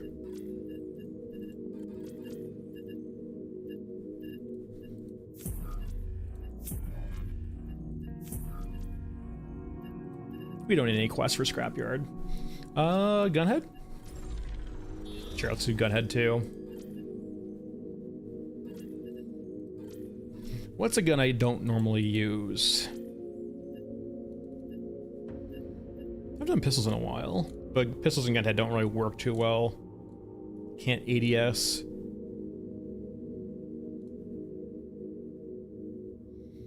Yeah, you only play as scavs, correct? It's just you trying to survive and doing lots and lots of mercenary work, apparently, to make ends meet. SVD could work. I mean, you're not that guy, but you kinda are that guy. Pippa-Shaw? I've used the Pippa-Shaw in a long time.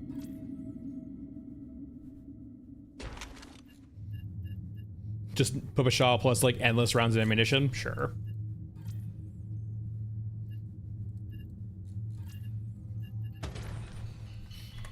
Every conversation devolves into who wants to be that guy. Alright, we got that. Scrapyard, and we're good.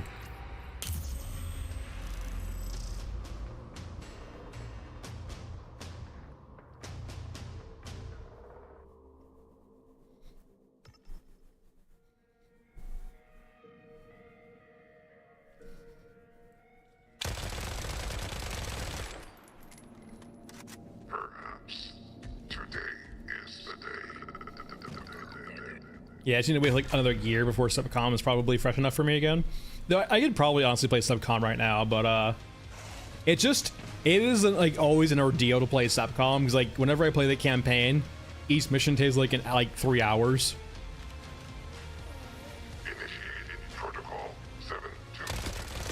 Close combat authorized.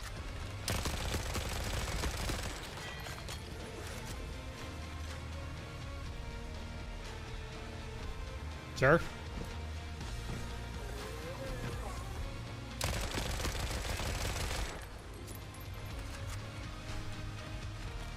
It's so unfortunate that, you know what, what I would do if I had $1 billion. Well, here's the problem. I wouldn't want to give Square Enix any money, but like I would try to do something to like maybe make Square Enix go bankrupt, so I could get Subcom back from them for pennies on the dollar.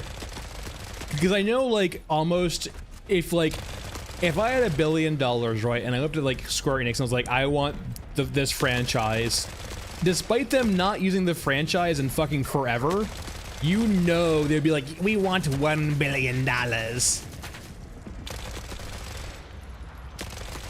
So naturally, that's not conscionable, right? English is hard. So like the only other endeavor would be like hostile takeover. I wouldn't want to take over, right? I don't even like all of their IPs. I like one IP.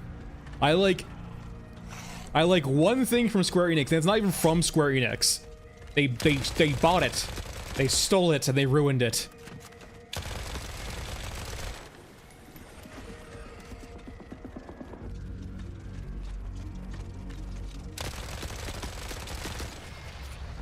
I have bad news. I don't like any like KRPGs or JRPGs. I'm not saying I'm not saying that their IPs are like inherently bad. I just don't like them personally. So I would be only interested in one of their IPs. The other ones can fuck off, in my opinion.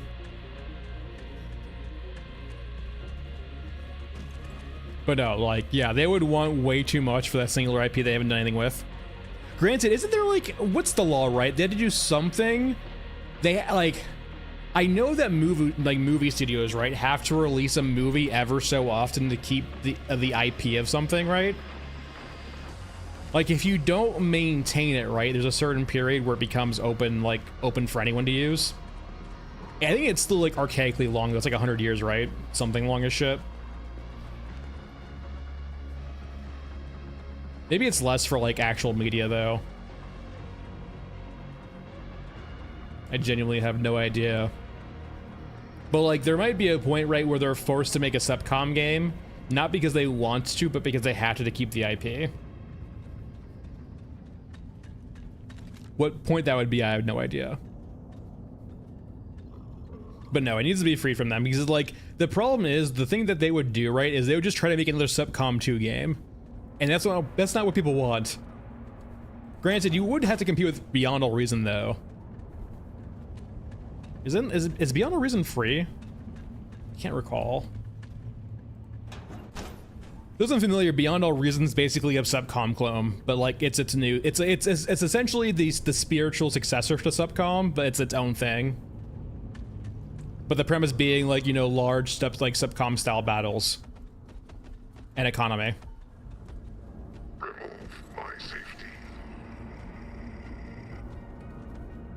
Yeah, it is free. Yeah, I guess that's one way they can get around from getting sued from Square Enix, right? I'm sorry. Like, being free is not gonna save you all the time, but it's gonna help your case, I think.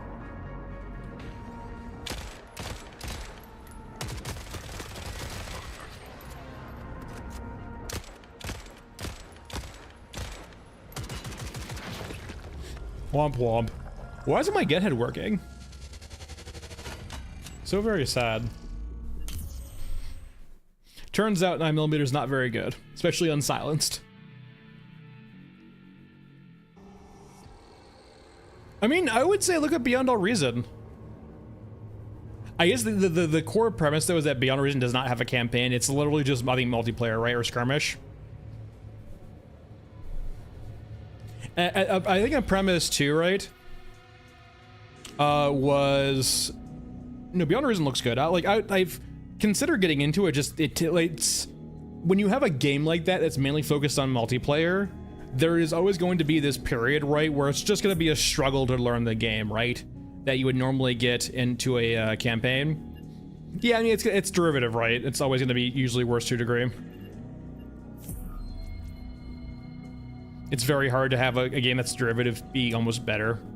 It can happen, but it's definitely, there's always that like first into the market kind of flair, right? That Subcom kind of had.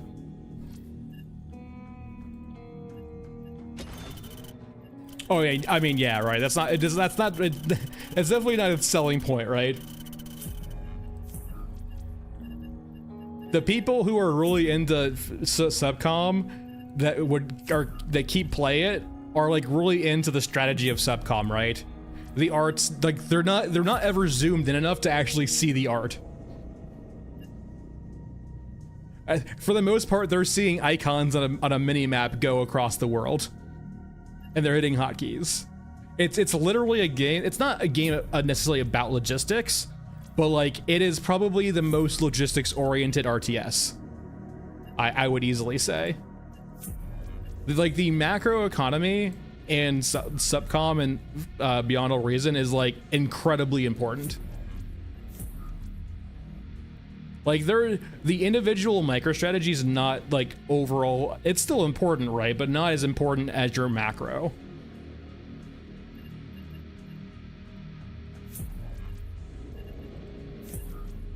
Thanks, Tank. Hope you are too. Yeah, like the way, like, yeah, like in a way, I think they might have either that or they like the art will get people interested. This is probably a reason, like, this is probably true for this game also, right? The art will get people into the game, but it falls upon the game to keep them interested. And that's naturally a generalization, right? But, like, I definitely think that rings somewhat true. Like, the reason why people play Beyond All Reason, right, is because they remember, like, the actual gameplay for, like, that Subcom provided for logistics, right? Or, like, the macro economy, right? The whole in-out economy for fucking Subcom was huge. I love that. So it's so intuitive and makes so much fucking sense.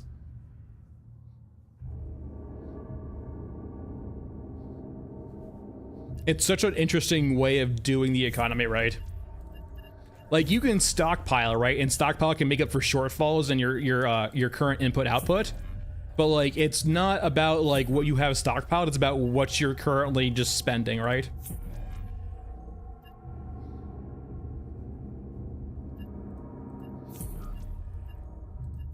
It lets you focus more on like reacting to what's going on as opposed to constantly micromanaging your production. Like you do have to manage your production, but it's much more the broader strokes, right?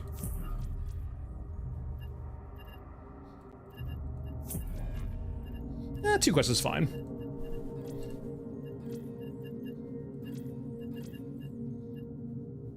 I do like the story too, right? But like it depends on what I'm consuming, right? Like I don't like.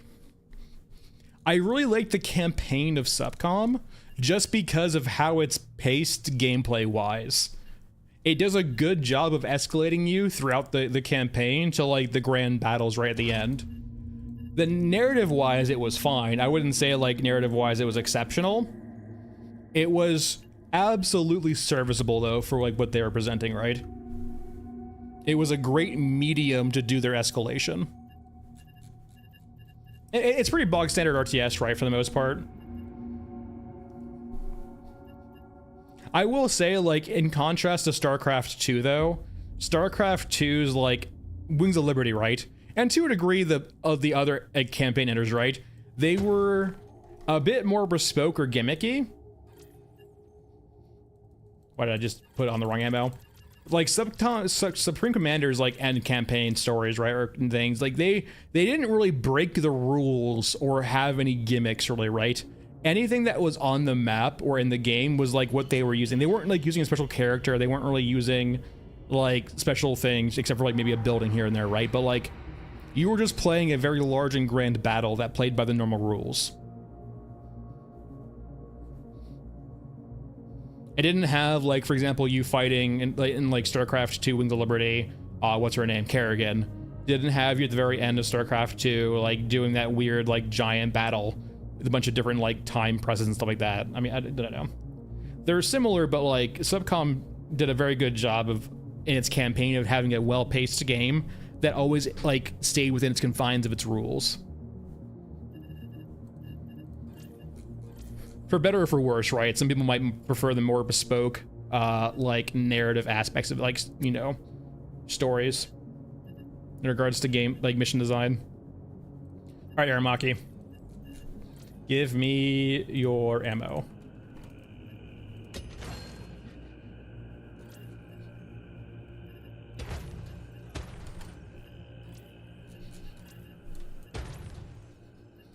So we're doing snipers and then Band of Brothers again, right?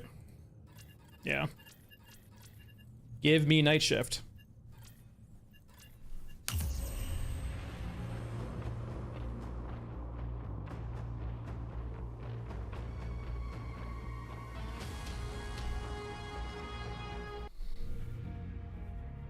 Yeah, it's important to keep in mind too, right? Subcom 2, or sorry, not 2, Subcom, it had its own bespoke engine, right? They built the engine ground up to make that game. We keep what we kill. And like to do that in the current day is exceptionally hard, right?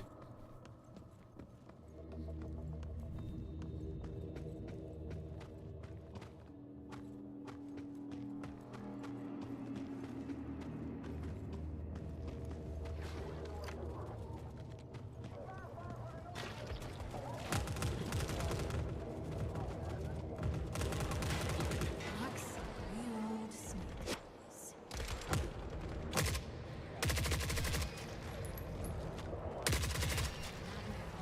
Not ever.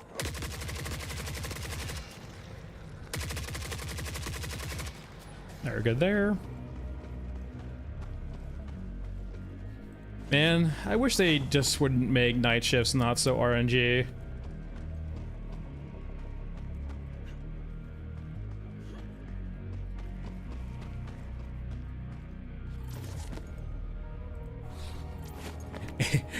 Honestly, if it wasn't for like the chance of getting a night shift, I would so rarely play this map. It's just because I want to see the night shift I keep queuing for it and like hopeful.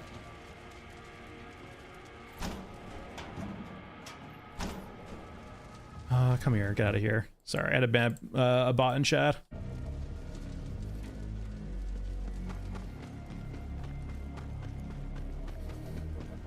Does anyone... I mean, I guess they wouldn't advertise if people didn't do it. I feel like it's so easy to suss out people who actually like buy views though. Like if you see like 100 viewers and like no one chatting, it feels kind of sus, does it not?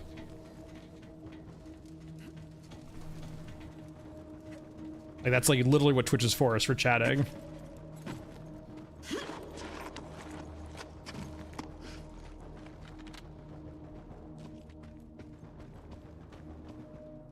I played the demo for 2 and like I was like, what the literal fuck is this? Uninstalled it and cursed Square Enix's name. And here we are, X years later. You like I cannot like 2 let me down so very hard.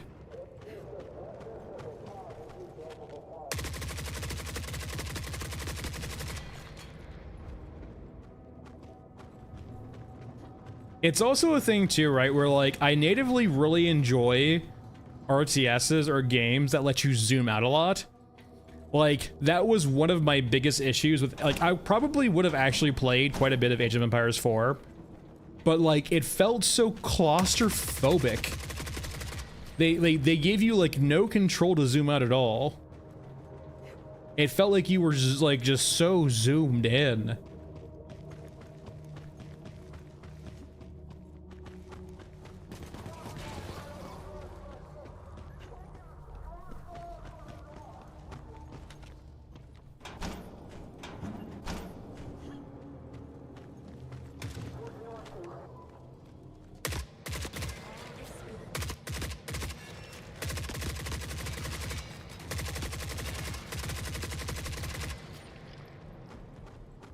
I will say, despite my not liking this map, and despite how buggy this hallway is, this room is, it is a very smart way of like spawning units in, right? An area you possibly can't get to, you could, but it's kind of locked off even if you have jump, right? Like, it's a very smart way of having a spawner area.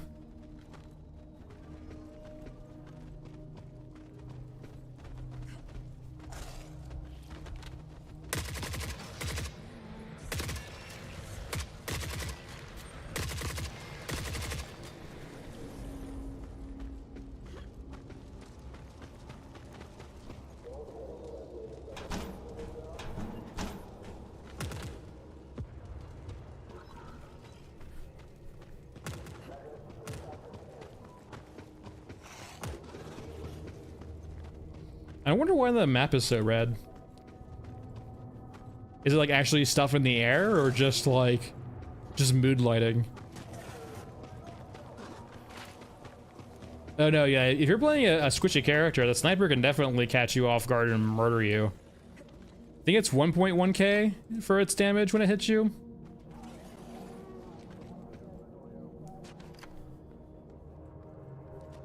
It is definitely a solid chunk.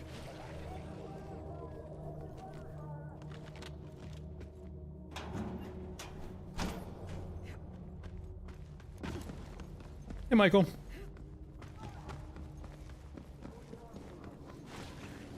Oh yeah, that's the issue too, right? The stagger. If you're like, there's a certain distance where like, it will line up perfectly the stagger into the execute. I'm kind of curious why there's a stagger in the game, actually. Like, I kind of know why, but like, at the same time, it just, I feel like it honestly feels worse. Having weird iframes just always feels weird in a game like this. There's a bit of that momentum, actually. There's a few instances, too, where, like, I think a few of the MG34 troopers will drop 7.62 as opposed to 308.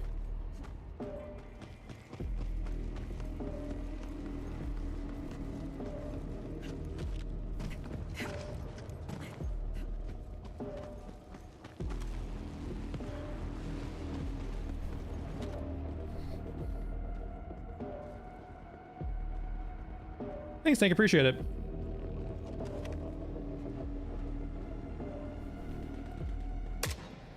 What the hell is this? Wait. What?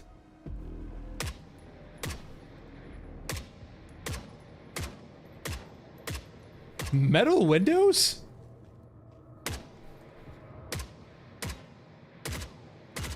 That's a metallic sound. Why do you guys have metal on your windows? Translucent metal? Huh?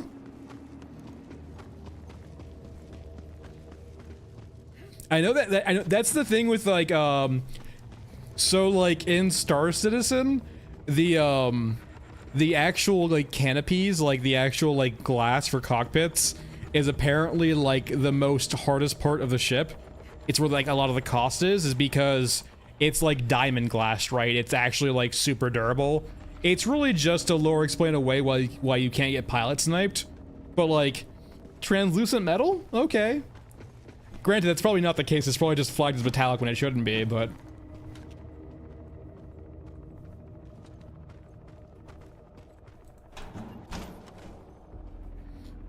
I mean, I can definitely see a case, right, where like the AI knows the building needs windows, but it doesn't have glass nearby, despite sand. So it just makes do with metal sheets.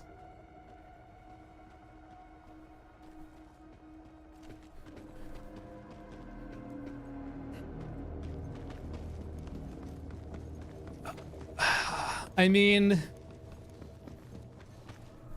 Duff's, that's kind of getting into like just more overall AI, right?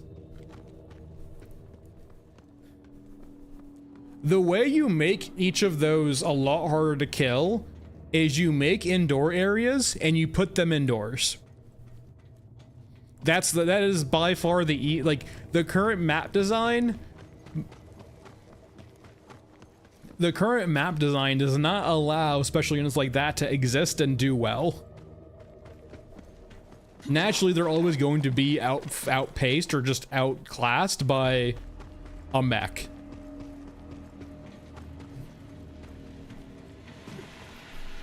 So like it's partially AI, it's partially the maps, it's partially their weapons. It's a lot of different things that make Tormentor and Pyro underwhelming collectively.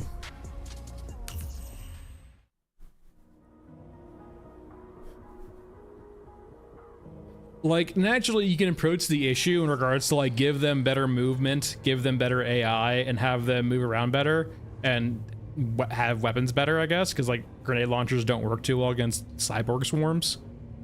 But like, it's really just about where you put them, right? When you put them in the open around respawn points, naturally they're going to die, right? They need to be in their own little abode and safe.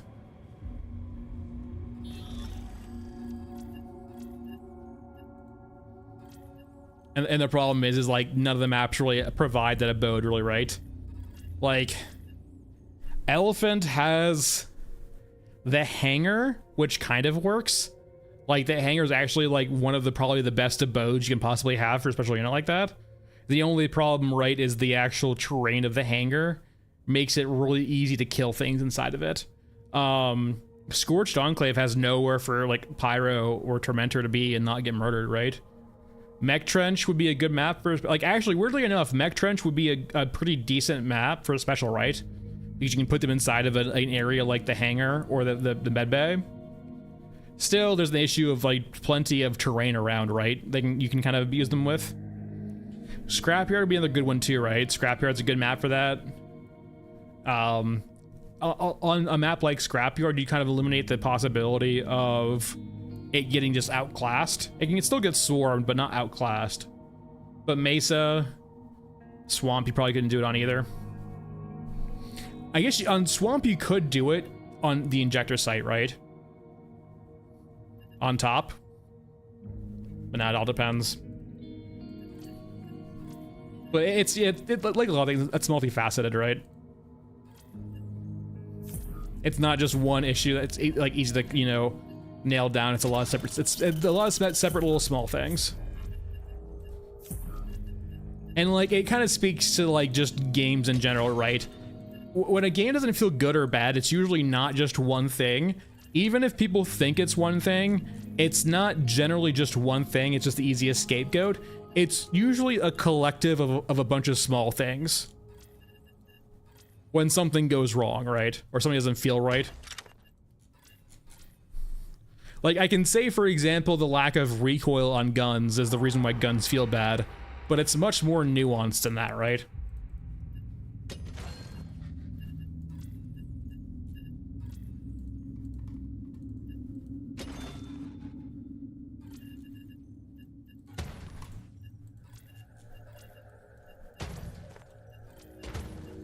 They bring a few drills too.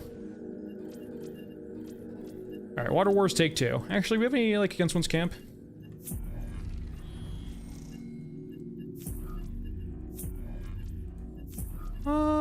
Sure.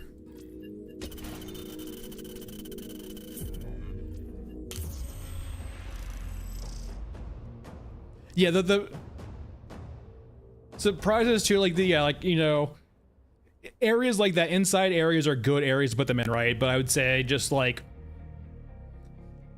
yeah, you need to have certain areas on maps as like, a lot of the maps right now, if not all of them, feel like they were designed with aesthetics first and gameplay later.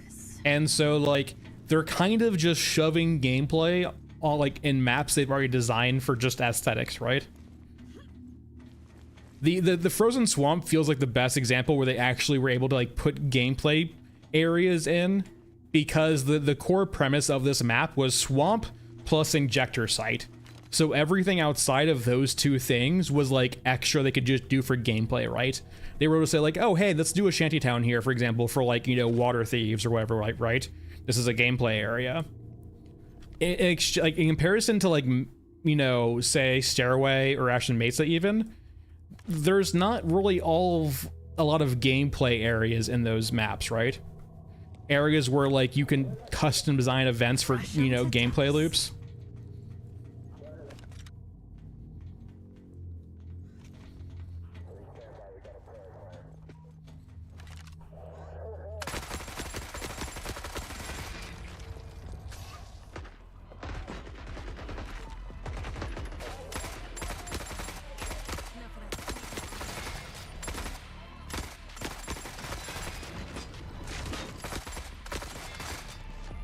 Yeah, the pipes we're cutting on this map is great. I love the verticality of maps. I like when there's consideration just for how you move about the map.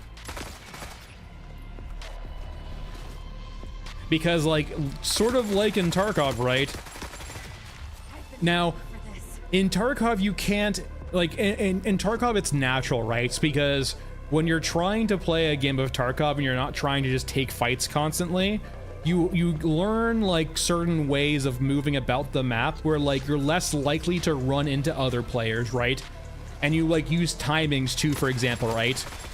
And that's kind of like, in a way, the rat play style in a game like that. You learn timings, you learn areas on maps of Tarkov where you can avoid fights. You might not get the most loot, but if your goal is to get a quest done and leave and not get, like, take fights against, you know, other players, you can do that, and it rewards a lot of knowledge. The problem with this game is you don't really have that drive from other players, and so you kind of naturally need to include your own ways for players to learn and navigate your maps, right? And a lot of maps don't generally reward that kind of behavior like this map does.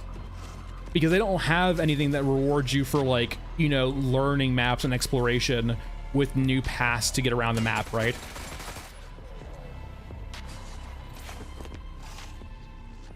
As opposed to Tarkov, where it comes naturally from PvP, this game kind of needs to almost consider that in map design if they ever want to have exploration be a thing. They need to, like, provide lots of multivariate different paths with different upsides and downsides. And probabilities too, right? Sometimes a path is good, sometimes a path is bad. And at what point does a player know the path is good or bad?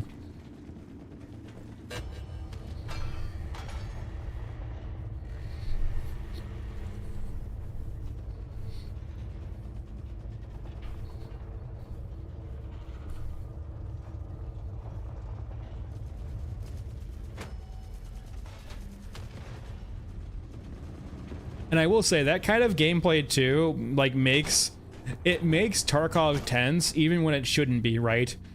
If you ever played, like, really early Tarkov before they added like 5,000 different expansions to customs, there was at one point where the gas station on customs was an area where if you had to go from like one map side to the other to extract, you had to go through the gas station.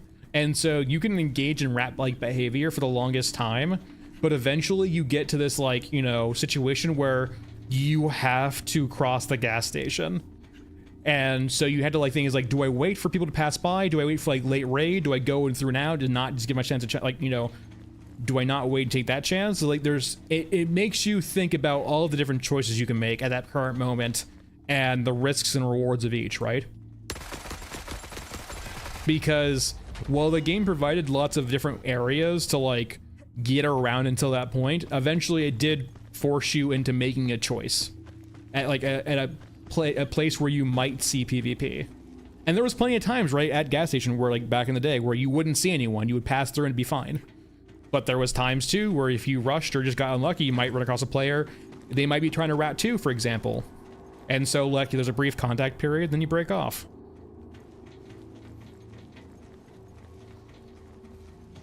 And some of that's PvP and some of that's map design. Yeah. Like, and naturally you can't emulate the PvP aspects, but you can emulate the map design that forces those choices, right?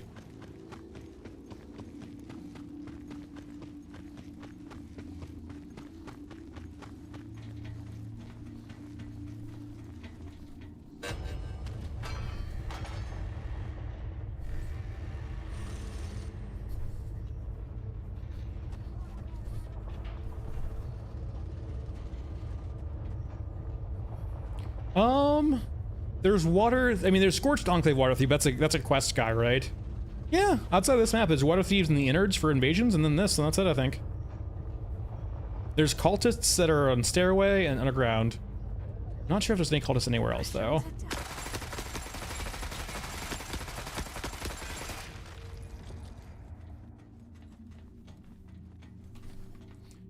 I honestly don't think that, like, I would be surprised if the map designers for Tarkov that early on actually, like, did study on it, but just, like, thought about, like, would when they're like, because Tarkov's not an artistic game, right? They're more concerned about how a map plays as opposed to how it looks.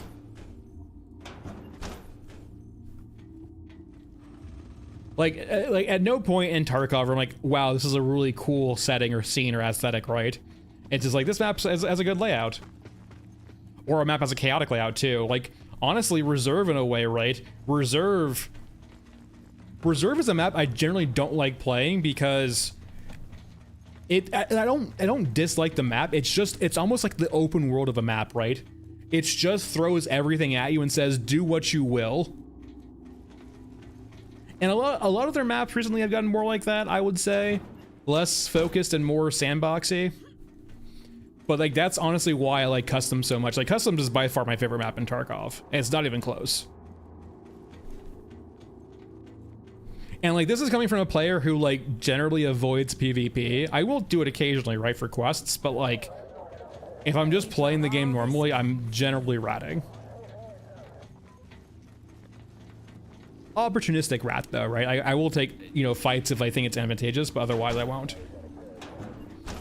My default loadout was like level 4 chest rig, like decent gun with decent ammo, and that's it. Like, never bringing in like high tier stuff.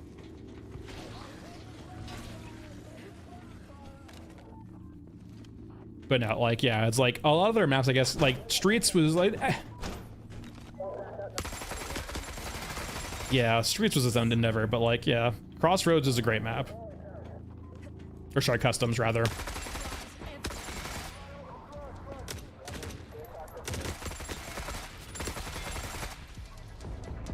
I wonder, I haven't actually played Customs at all since they apparently added Factory to it, so I wonder how it feels now. I wonder if it's gotten bloated enough where it doesn't feel like Customs anymore. It feels kind of just like a regular Tarkov map.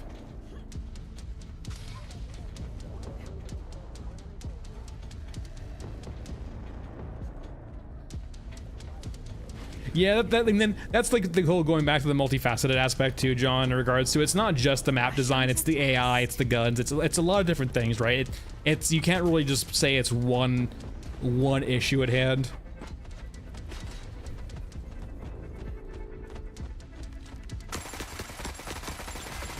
Like, for example, if you made maps perfect for like the units, for example, of like Tormentor and Pyro that started this conversation, you'd still have the issue, right, where AI wise they're so incredibly derpy, where you could just play a corner and abuse the fuck out of them.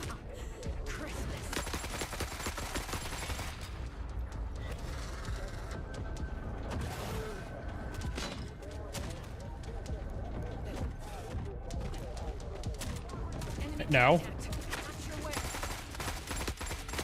What do you mean not sure where, Scav Girl? What do you mean not sure where? Sir, I believe you're leaking. You're good now? Oh, he's still leaking. All right, well, have fun. Hey! Leave me alone.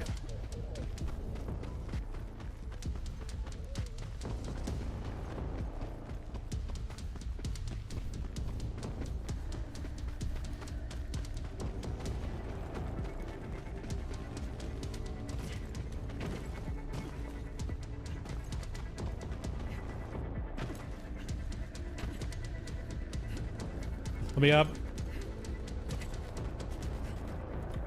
There we go.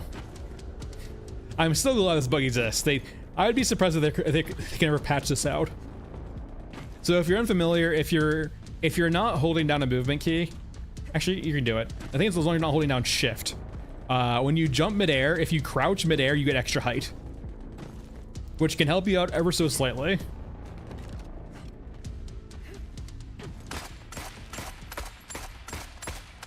Wait, did they add it back, or was just the RPK that was bugged?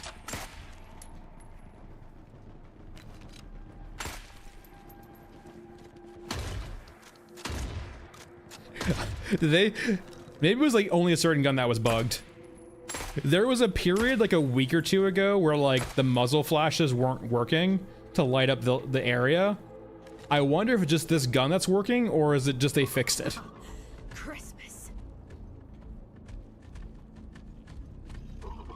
I have not, Law. It's just a grain of salt, right? Whenever you see a game like that, just be skeptical. Honestly, Steam Early Access is pretty fine. I'm pretty sure everyone who actually paid into Day Before, right? And like if you bought Day Before on Steam, you got refunded. I believe, right? It's like, I think Steam holds your money in lieu for, I think, a month after you launch or start taking in money. So like, until you like get a month after launch, you don't see any money from Steam, I'm pretty sure. That's probably one of the reasons why. To make sure your game's not a fucking scam. Apparently, like, I can't remember the exact the exact details of it. There was a few people saying that like Day Before was supposed to scam investors. Like it was a scam to scam investors and not necessarily scam consumers.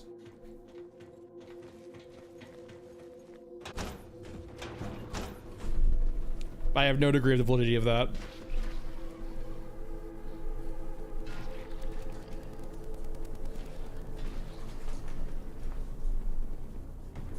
Was that 35 always there? Are they all 35? This one's different.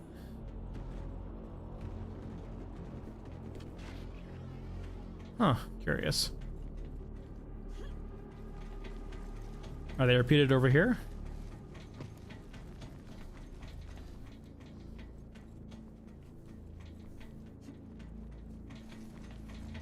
Oh, doesn't look like it. Very curious. Hey. Sir?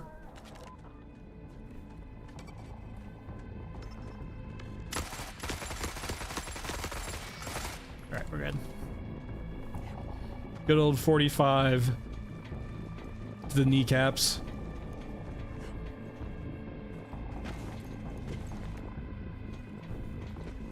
Looks like we rolled snake eyes. And that's gotta be the fucking worst. Like, actually, genuinely the worst. Getting shot in the kneecap. Like, naturally, I mean, dying's probably worse, right? But, like, getting shot in the fucking kneecap. Congratulations, you'll live, but you'll never walk normally again, if at all.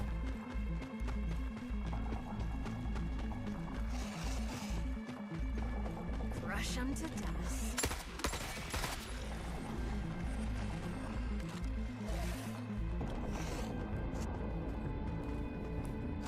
What ammo? Oh.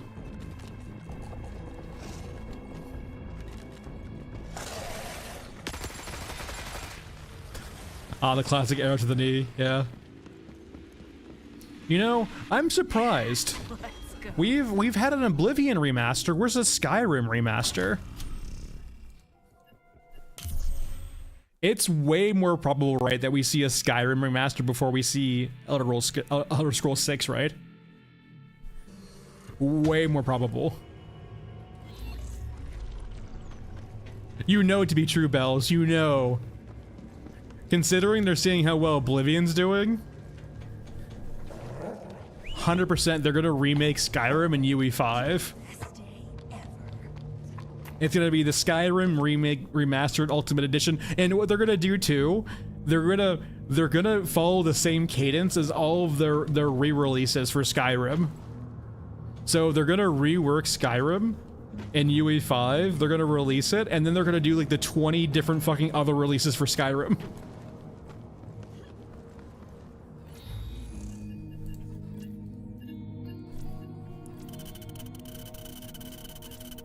It's insane how much they have milked that cow.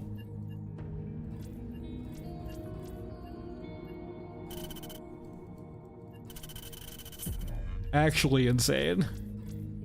And I do know too, like Skyrim was like one of the first games where I heard, like in college at the time, non-gamers talk about with like great degrees of splendor. Like it was, I played club lacrosse in college. And like people who were like just seem like Call of Duty gamers, like, and they wouldn't touch anything else, were actually like playing and enjoying Skyrim. It was very weird to hear out in public. Just because like their persona and how they felt like they played games at all just didn't line up with like an RPG like Skyrim.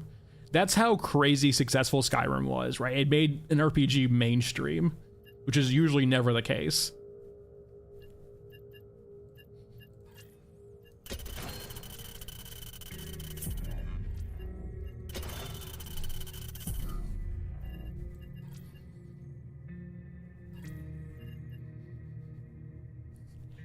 I think there's a few spawns where I know he spawns. He also blends in very well. I also think, Soul, there is a few areas, there's definitely a few spawns on Stairway that are bugged. The quest that has like the communications device you need to activate absolutely can spawn on the ground sometimes. And I'm not sure if they fixed it, but like that definitely has been an issue historically with Stairway, is that sometimes lings will just spawn in the ground. The curse of verticality.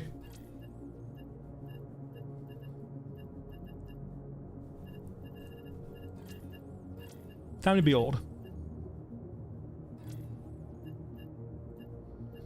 Man, I would love to see, isn't there like a giant, there's a giant mod in like Skyrim, right, for Morrowind? Morrowind was great though. I did thoroughly enjoy Morrowind outside of loading screens of Xbox. I definitely do think though that like despite Morrowind being the, I would be surprised if they kept the same kind of gameplay from Morrowind, right? I'm not sure if modern audiences would react very well to the RNG hit mechanic of Morrowind. For those unfamiliar, when, say for example in Skyrim, when like a troll's in front of you and you're hitting the troll, right? Like if you hit the troll with your axe, you hit the troll. But in Skyrim, it's actually like a traditional RPG with like probability. So despite you swinging at a troll in front of you, there's, and like you connecting with the troll, there's just a chance that you'll miss or hit, dependent upon your skills. And it doesn't do the best job of explaining that. So like there's a degree of confusion. It was like, oh, I guess I just don't hit all the time.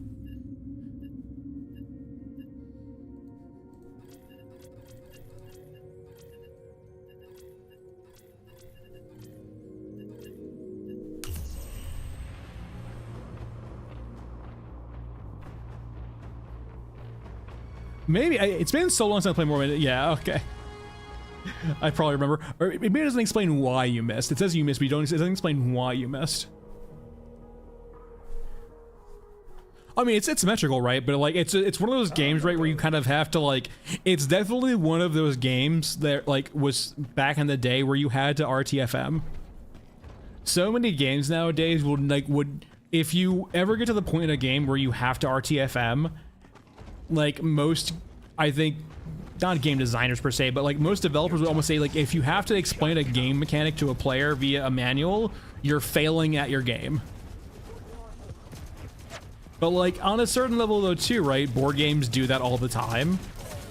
But like it's a different medium, right? You can't really show in a board game like you can in a game.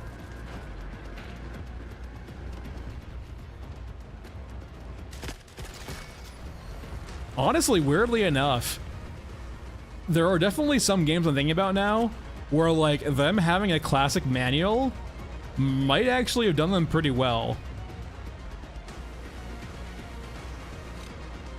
Like I'm now thinking about Dune Spice Wars, and like Dune Spice Wars had an issue, right? Where like the tutorials were kind of lacking, and so getting new players in was kind of an endeavor. And there was like third-party material people could go watch to help them out, right? But like that might have been a game where an actual factual, just old school manual might have like benefited them. Granted, would it have been worth the effort and would people read it? Probably not enough, but like, I don't know. But maybe like that's the point for like in-game wikis and stuff like that, right? There are games that actually have like in-game glossaries and wikis and like such, like basically in-game manuals for that reason, right? I know Total War has one. I think Hearts of Iron has them too, or Paradox Games usually have them. Look for gaps. Maybe.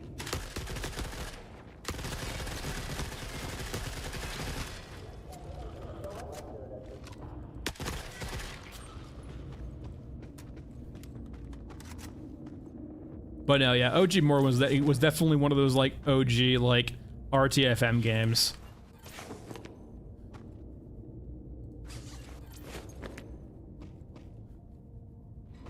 The only problem being like super young at the time, right?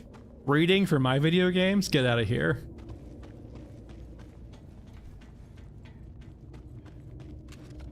Do I hear an exo? I swear I heard an exo.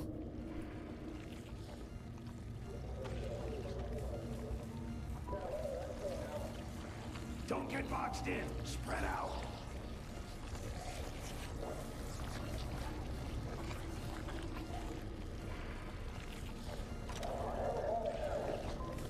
You see nothing. Ignore the big container behind the box.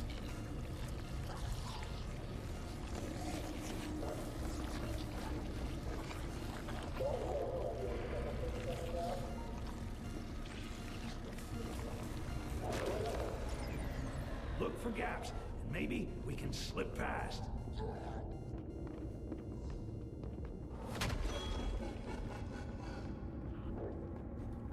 Being very sneaky.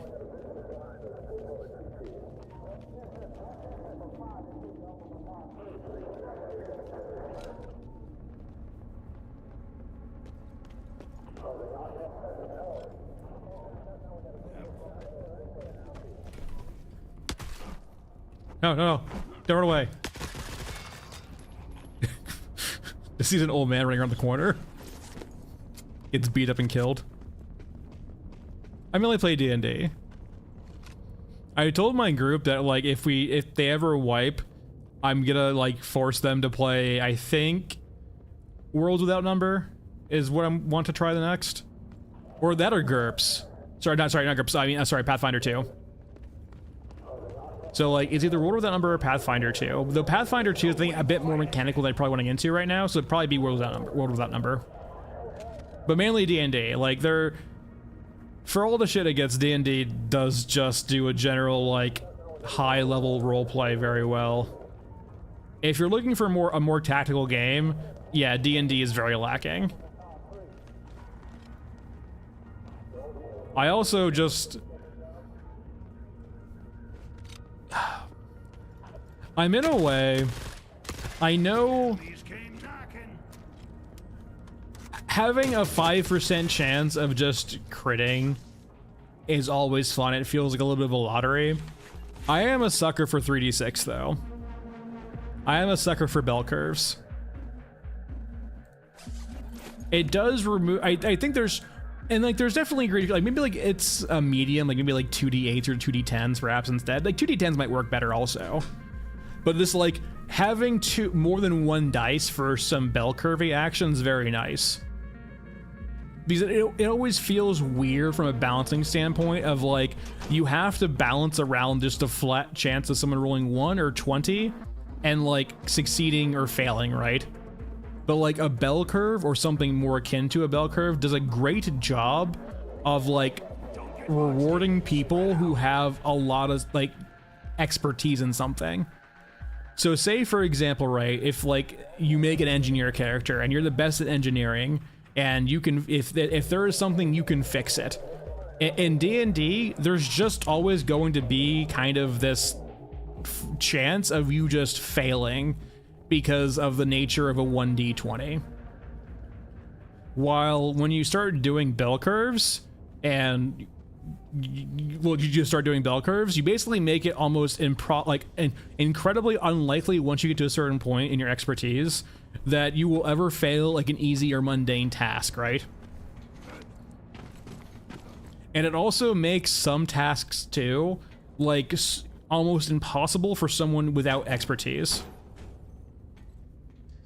So I feel like you're taunting me. How dare you? How absolutely dare you? Tradesies, you get my day shift, I get your night shift. Yeah, and there is the problem, like the issue too of like 3d6s in the sense of where it does make it like there is a degree of joy and you know of D&D of rolling a 20 and like holy shit, yeah, 5% chance feels great, and that does get removed from 3d6 or something akin to that. But there might be a happy medium with like 2d10 or something like that, where like you get a very simplistic bell curve, but like you still have a decent chance of just sometimes getting really lucky.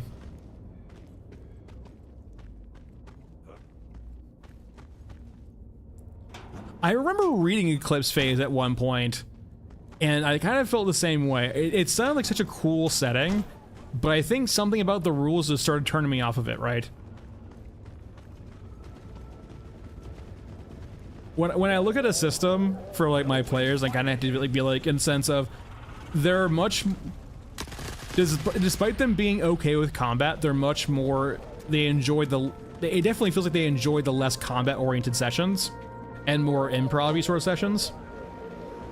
And so systems that go a bit lighter on mechanics and more on freeform is a bit better.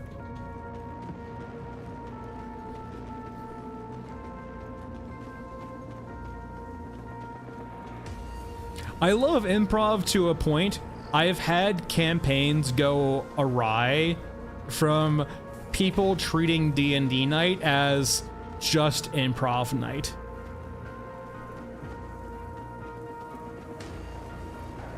Like, it's structured improv in a way, right? But it's not like, it's not just this yes and environment. It can be, but like on a certain level, you are trying to do this narrative, right? You are trying to operate within the structure provided. And when you don't respect that structure provided and you just go for full improv, it pisses me the fuck off, to be honest. I've had a few campaigns I've ended that way. Or actually just one. I ended one campaign pretty poorly, I will say, in retrospect. It was, I would say, fair at me at the times. The way I handled it was poor. The reason why I did it was justified, though. And it's basically for what I'm describing right now, where I let too many friends of friends into a campaign, and it became less about D&D night and more of just improv and shoot the shit with friends night. And that's perfectly all fine and well, but when I'm kind of DMing for a kind of group of somewhat random people on the internet, that's not what I'm trying to accomplish. And as opposed to just like saying that succinctly to the players, I reacted poorly and just kind of killed the campaign.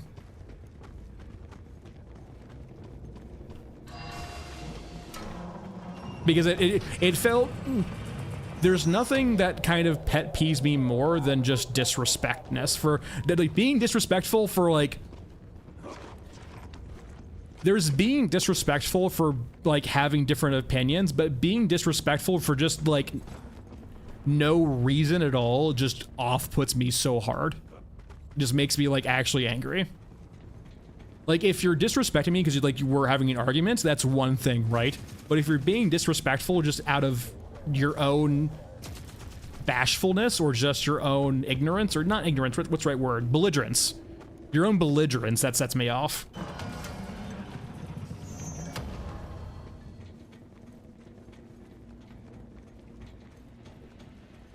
And so that was kind of the issue, right? Like, the reason why I blew up that campaign was we finished a narrative and I provided them with the jumping point to the next the next part of the narrative. And like the way they interacted with that at the time could be open-ended. Like, they essentially, like, I provided them the framework to go on this next phase of the narrative. However they wanted to, right? Like, there was freedom to do what they want to go to that narrative, but like there was a clear aim and goal there. And as opposed to actually like pursuing that narrative at all, they just did like traditional, oh, I have freedom because this is an RPG, right? So they went into a house and just started like interacting with civilians that I had to improv up all of a sudden, right? Who were just confused. And like, it was me, like, I try to like not have them do that, and naturally they just kept doing it. It felt like they were just, the new player at the time, who was a friend of a friend who was already in the campaign, was just being basically belligerent. And it just set me off.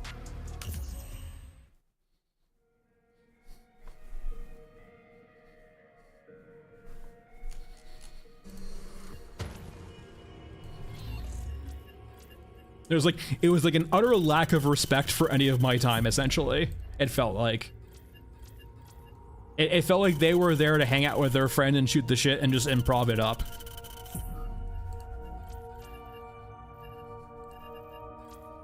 Alright, what map? Elephant?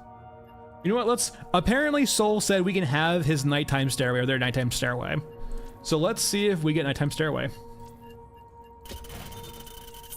Let's see if the game accepted the trade. Character... Let's do Fancy Scav Girl.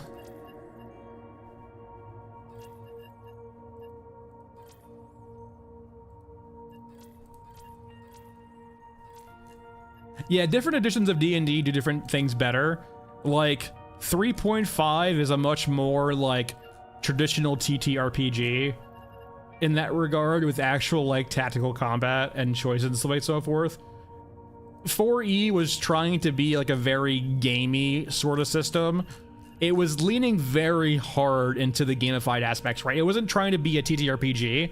It was trying to be, like, a regular RPG you would play on the internets on table. And then 5e just went full, like, super high level, just very generalized RPG that's incredibly simple and welcoming to new players.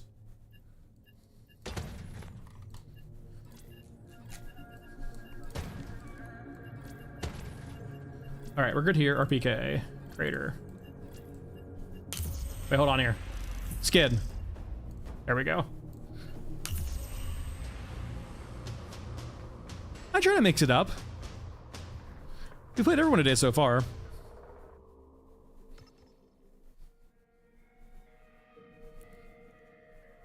Oh, I mean, that's a conversation that comes up ever so often, Law. Another beautiful day on the Where I have to occasionally remind, hey, like, at this point, my group is so well versed with each other at this point, like, where we police each other and we make sure we keep in line. And, like, if anything ever gets out of line, we just address it immediately. But, like, there is always that aspect, right, of, like, making sure players are mindful, like, yes, play your character the way you want to play your character and how you would play them, but always be mindful that this is a game and, like, it's collective enjoyment, right? Your joy or your fun in this game should not come at the cost of others. And so, like, when you playing your character comes at the exact expense of others, like, that's when it starts becoming upon you to, like, making sure, like, if your character doesn't fit and they're going to batch against other characters, then, like, either slightly tweak your character or make a new character.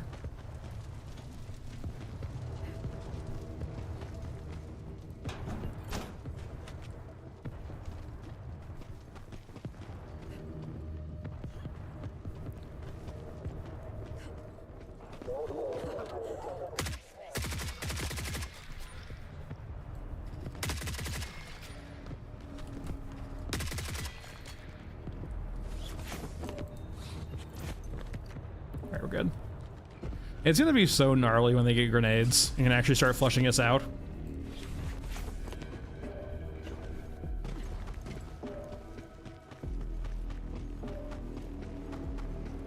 I mean, that's a way of driving it forward, right? The MacGuffin John sort of kind of. The classic.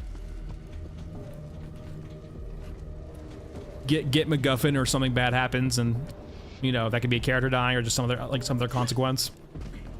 And it's a classic trope, but, like, it's a useful trope, right? There's nothing wrong with having MacGuffin. Some people bash it, I think, way too hard, but, like, sometimes it's nice just to have a simple objective, right? See you, Marcus. Like, sometimes, like, when you want the campaign to be more about the players and not necessarily about the actual objective, a simple MacGuffin can do wonders.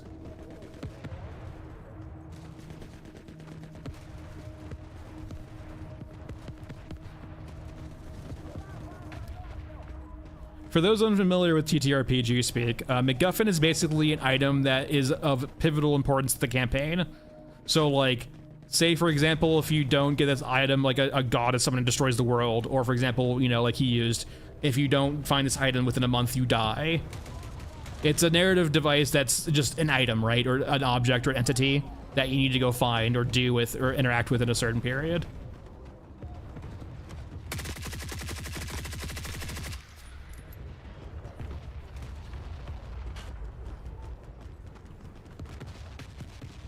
Yeah, it's a narrative trope too, that's true. It is a narrative trope. We brought all this gun for you. I mean, I think at this point I've had enough arguments about certain spells where, like, if I ever feel like a spell's gonna be an issue, I just start banning it.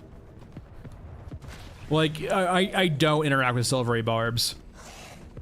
Silvery Barbs is just gone. And you can say, like, Silvery Barbs is fine from a gameplay standpoint. It just slows everything down.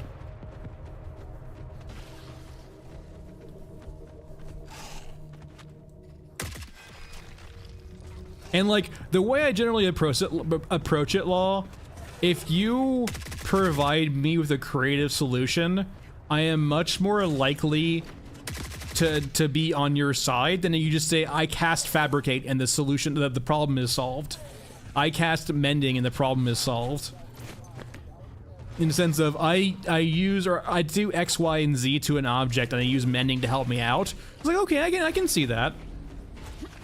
But, like, being lazy and just saying I use X to solve Y problem is like, it's like, kind of defeats the purpose of a TTRPG, I feel like. Best day ever. I mean, that is the beauty of my current group, right? Is they all don't really min-max, and the one min-max we kind of, or we have, like, I think 2 people who would min-max, but, like, they kind of know, like, that's not the type of campaigns we play, and so they try their best not to do it, or they'll do more zany stuff. The current campaign we're playing is, I would say, has one of the min-maxers' most min-max character yet. But thankfully, like, he role plays it in such a way where, like, it's fine.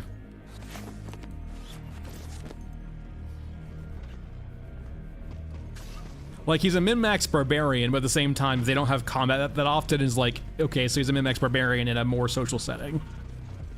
Doesn't really affect all that much.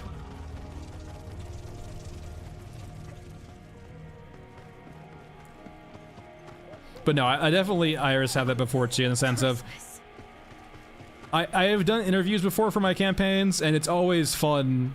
I can generally filter out players like that before they even get to the interview phase. But, like, there's also instances too where I'll have people who interview, and they're like, yeah, this is not the campaign for you. Or rather, I don't want to deal with you. There was one guy who kept pitching me his idea of, like, some noble prince from across the seas. And it just, the entire time he was talking to me, I didn't want to be rude, so I kept listening, and I'm just like, hey, like, after, like, the 20th DM of him explaining to me how, like, awesome his character is, I'm like, hey, like, I'm sorry, but I just don't think I mesh well with what you want to do. So I'm just gonna call it here and say best of luck to you, but I just don't think you're gonna fit in the campaign. Because the whole, like, if you're sending me constant DMs about how great your character is and, like, how fleshed out their backstory is, I can't help but think you're going to make the whole campaign about your character. Or you're going to try to at every turn. My favorite character is the human fighter. Because the human fighter is so generic. If you want to make an interesting character with a human fighter, you have to go outside of just your racing class. Like, and, like, I can't fault people for doing this, but a lot of people will usually use, like, races and classes as a way of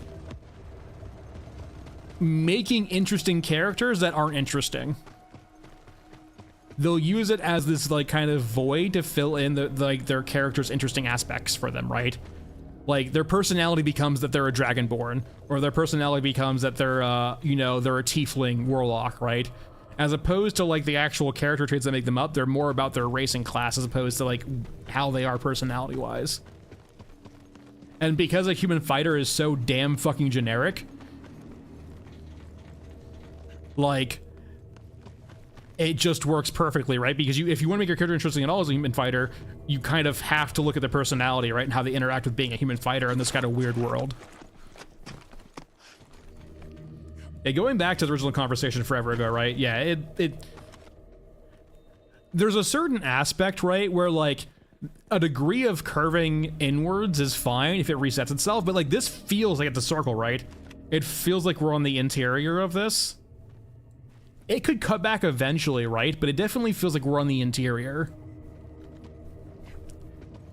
So it kind of gives the sense that the people at the gate here trying to leave with the suitcases were trying to leave the city, not stay in the city.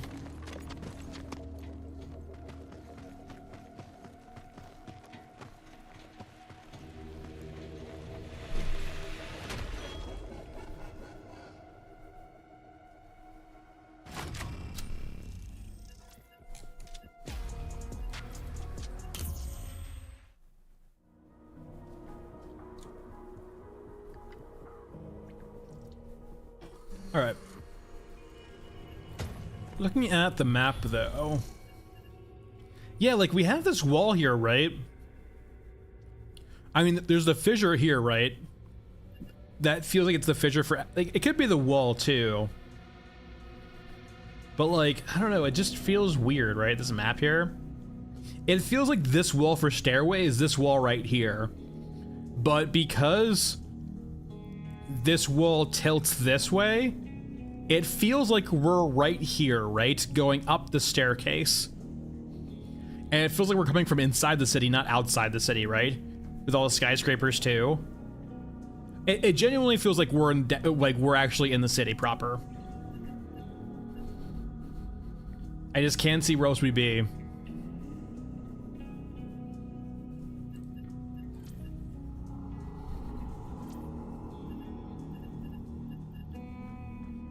Enter to the fuck knows. It could literally be anywhere. It can be down, like, it can be underground somewhere. thanks, ClickStop. Yeah, I'm great about talking for long periods of time. Absolutely. The premise though is right. Like, these are everywhere. These underground facilities. I mean, my guesstimate is that we're actually in the city proper. Like, we're somewhere, like, underground here, perhaps. But I don't know, considering we're not getting raided constantly. I don't know, like, I would, yeah, somewhere around here in the center. That's what, I mean, like, I just can't see otherwise.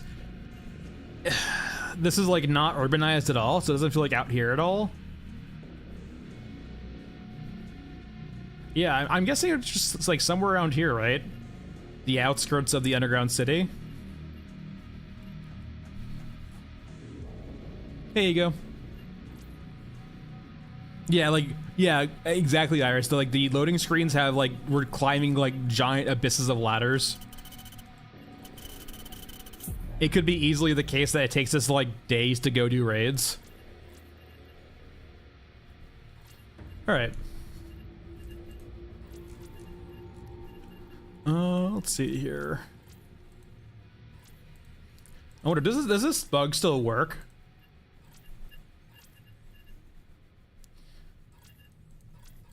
Does this bug still work?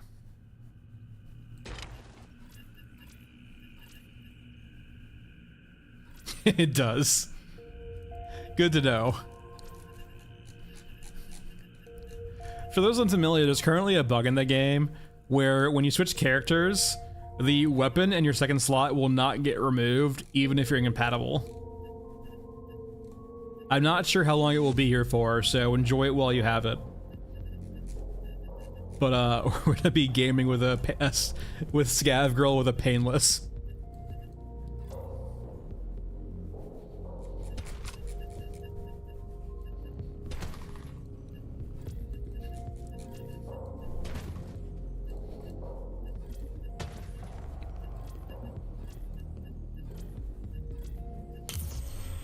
Yeah, it's been a bug for a while. I'm surprised it hasn't been fixed yet because it's not high priority.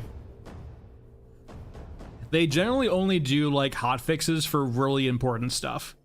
Otherwise, they just wait till the next patch.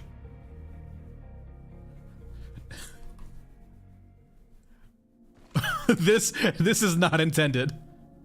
Uh-oh. I made a mistake.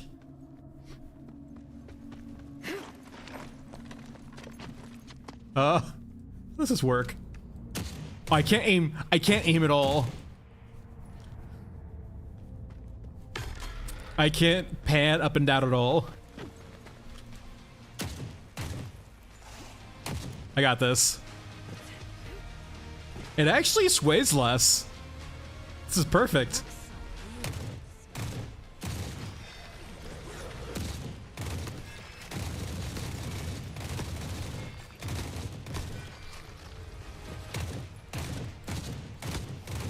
If you ignore the fact that I have painless, it looks like I'm just shooting out of the ether. Magic girl.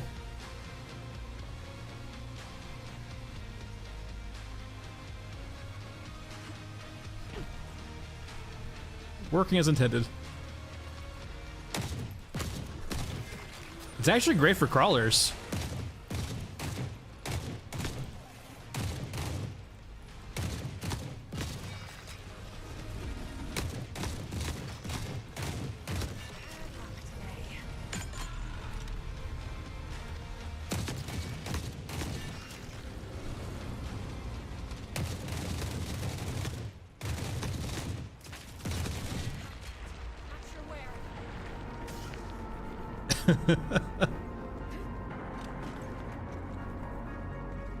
See you, Delta.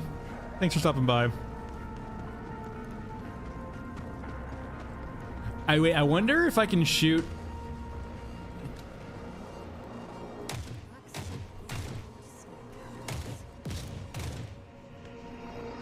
This is so weird. I can't ADS this thing.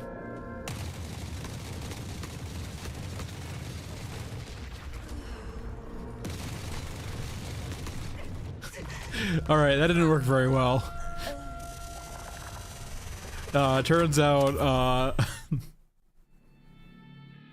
Painless is not very good on Scav Girl.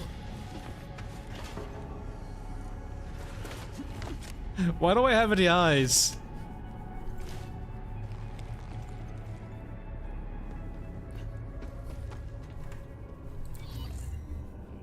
No, so, no, what you actually saw, Momentum, so, hold on.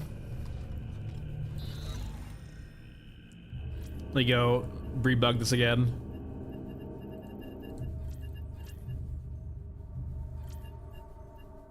Let me put Painless on you. Sorry, wrong slot. You need to go over here.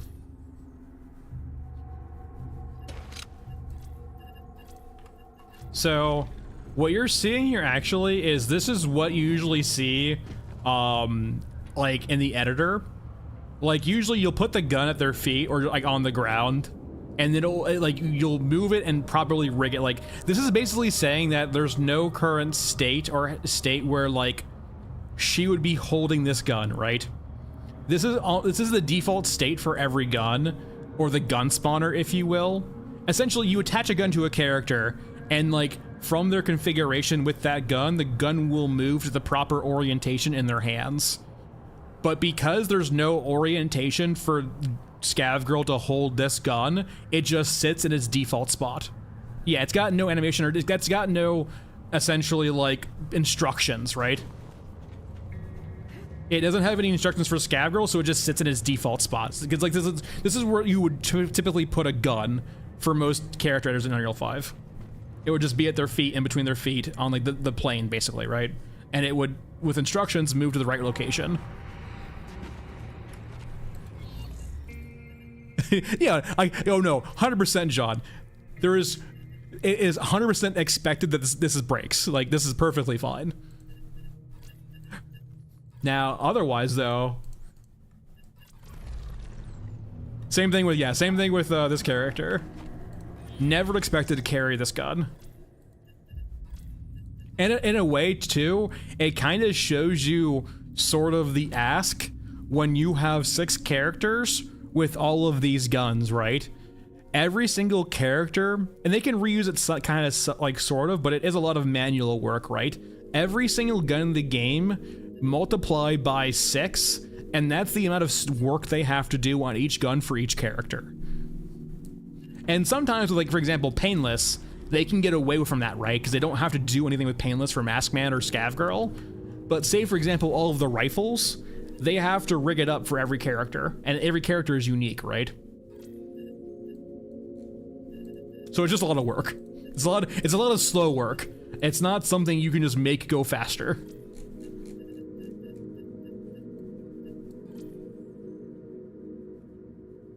I think that actually works though, because of hold on.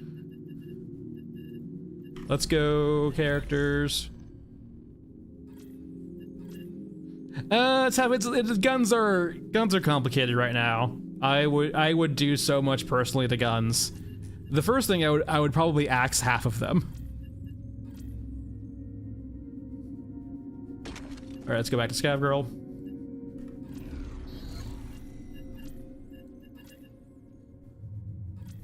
Can you grenade launcher? Yeah, she actually does have a state for grenade launchers. She can actually carry these. And she actually has, like, her hands are proper too. It's not some, like, weird ass hand stuff. So, like, yeah, no, this works.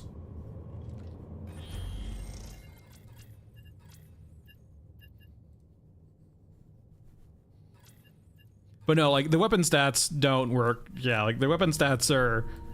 The attachment... Once again, we're still in this kind of phase where the guns are still being baked. As in, like, worked on. So, like, we're still in this period where, like, a lot of the things with guns just don't work. So attachments don't do all that much right now for guns. The whole thing with, like, they might be working on recoil patterns too. Or, like, recoil for guns also. So, like, that would take into consideration attachments also. So, yeah, it might just be work in progress. Who knows? I don't. Yes, the straight hopium. I'm always a fan of the hopium.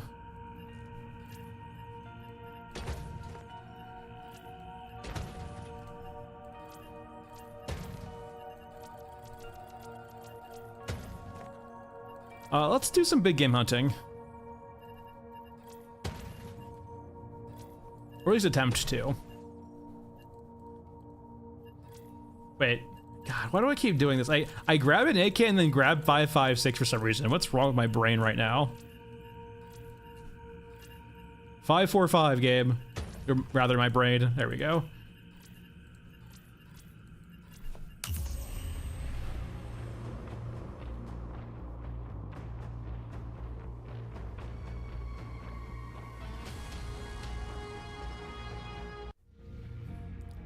I mean, like, there's a lot of redundancy in guns. Like, in a perfect world, yeah, like, have 5 million guns and 5 million attachments, right? But it's a lot of work, I feel like.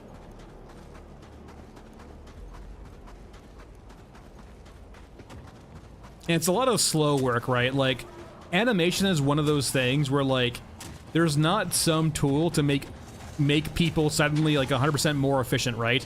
It is like one of those things where you just need more people, which means more money. I mean, Ego, I don't have problems with, like, the whole concept of some characters not being able to use certain guns. I think that's fine. Does it really feel warranted right now? The guns are so samey right now, it doesn't really matter, it feels like.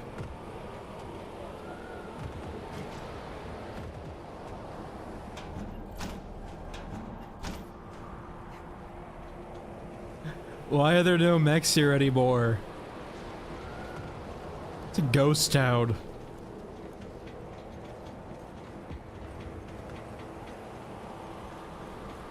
Oh yeah, there is that fallacy too, right? Where in the sense of, you know, when you hire a new person, you're actually gonna have this period of being slower for a bit, because that new person is going to, you know, require training and help from other people, which will slow them down. Eventually we'll get better, right? But there's gonna be that period, right, where you hire a new person and it's gonna be slow for a bit. As they get trained up and learn the ways of the job. Of the job. What happened to Mesa? There's nothing here anymore.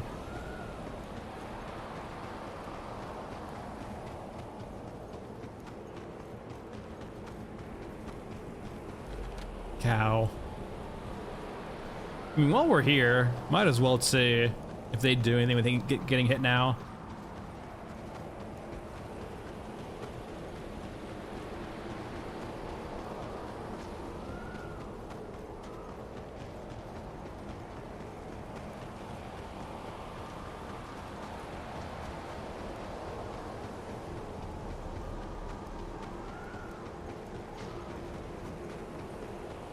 Yeah, I mean, like, there's definitely like a stylized aspect to Ego, right? Where like, if you stylize characters in a certain way to be a certain type of like archetype, like, you know, Bagman kind of really has that like heavy weapons guy sort of vibe to him.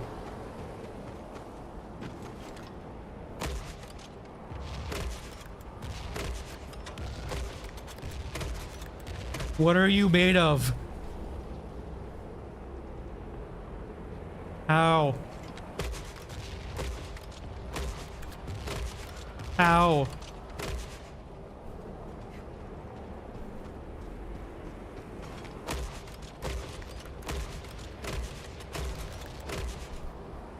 What the hell?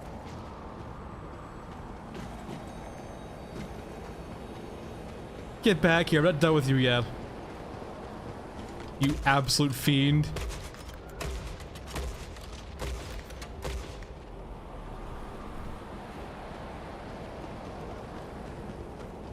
Give me your meat.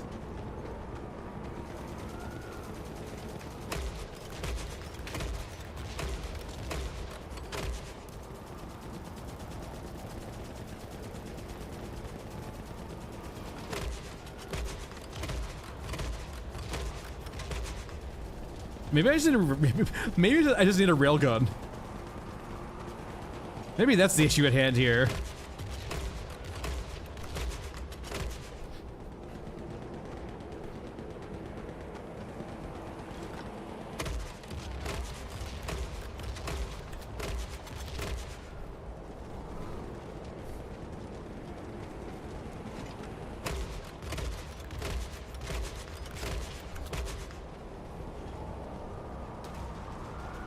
Holy shit, that one's zooming. What the fuck? Oh, they're all zooming now. They're getting out of here. What the hell? Did the wind speed change? Or did they realize I was breaking the fourth wall?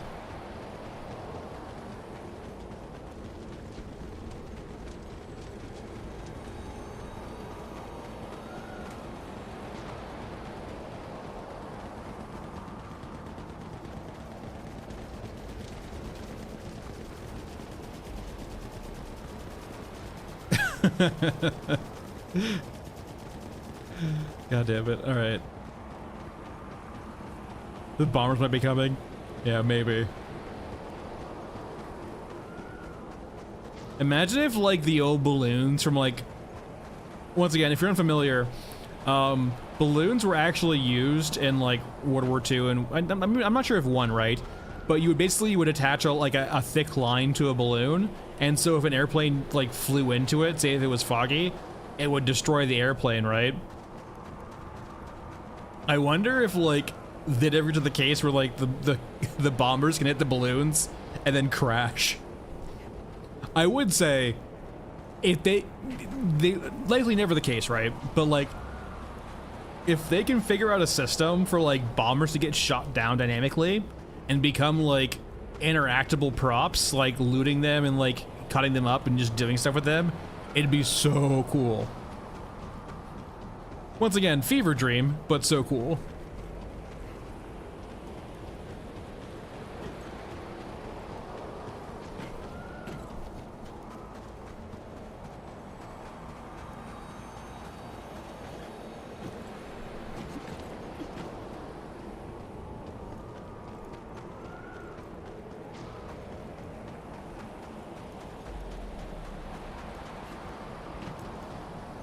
I mean, man-pads for sure, but like actually, all they would need to do is like for Elephant and this map, just have the turrets work. So like on Elephant and this map, we have all of these emplacements that just don't do anything. And granted, they could be just old as shit and already used up, which is perfectly fair. But like, it is kind of sad how we see all of these emplacements around that just don't do anything.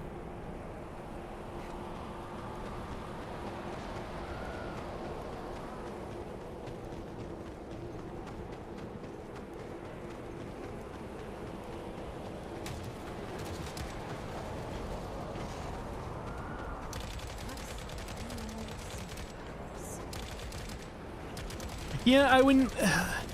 The only problem I have, Soul, is I would say the railgun is, like, it's whelming.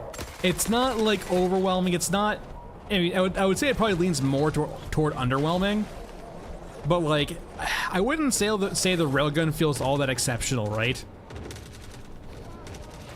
Like, a crew-served gun needs to feel powerful, and like, the AI, the railgun doesn't really feel like that right now. I almost, in a way, bear with me here. I almost, in a way, feel like they should make the railgun way more deadly, but as opposed to getting it slotted in by like a container, like, so right now, like the ammo component of the railgun is just this component you like put on your backpack and attach to it. Imagine if instead the ammo component was like a large item slot for one shot, right? That could be a way of perhaps balancing the railgun out and rewarding multi-group play. So right now you have to have a 3-man group to play with the railgun. Imagine if instead the amount of ammo you could have with the railgun was dependent upon the amount of large slots you had. And so you could use the rack as a regular player and use that, but if you had 4 players, right, you get rewarded with extra large item slots that you can use for the railgun ammo, right? So as opposed to necessarily having, you have the base, you have the railgun, then you have the ammo, you have the base, you have the railgun, and then you have each like individual round taking up a large item slot. And so your ammo upon the gun is not based upon just the capacity of a like component piece. It's based on what you bring in a large item slot. And you make those individual shots insanely powerful.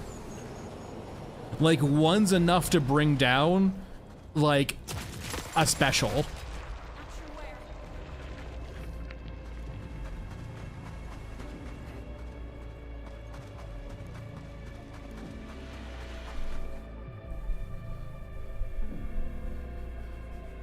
And so it, like, in a way you make a system, right, where like you do allow solos to use the railgun, but they're going to be at a diminished capacity as opposed to a full group. So in the same place you allow solo players to use it, but you also reward group play with a lot more ammo.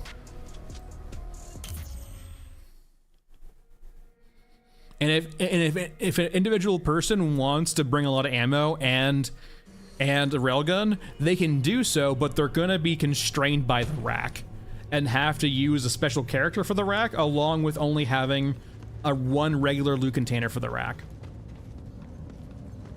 But yeah, so like right now, the railgun, this right here, the turret ammo supply, that will give you 10 rounds, and it takes up, by itself, is one large item slot. As opposed to that, it should probably just be the round itself, right? Like, you basically make this slug for the railgun.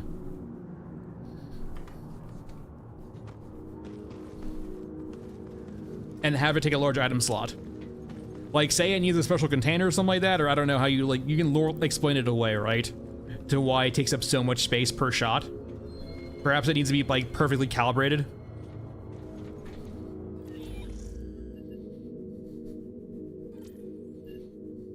Otherwise, it might fuck up the capacitors or whatever.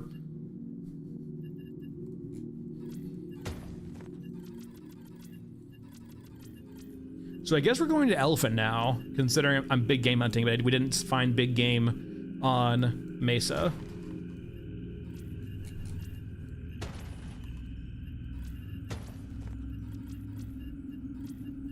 Should probably bring a scanner too if we're doing this.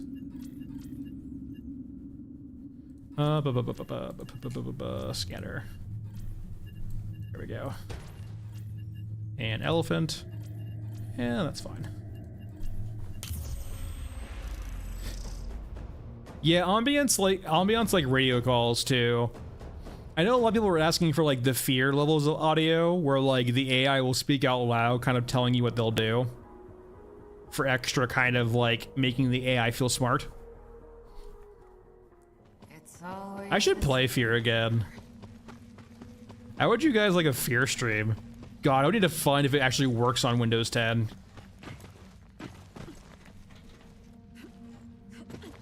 Granted, I will say, like, I don't get scared about a lot, but like the longest thing for the longest time, creepy little girls, dude. There is something about little girls that's just so fucking creepy. It is like just the scariest fucking shit of all time.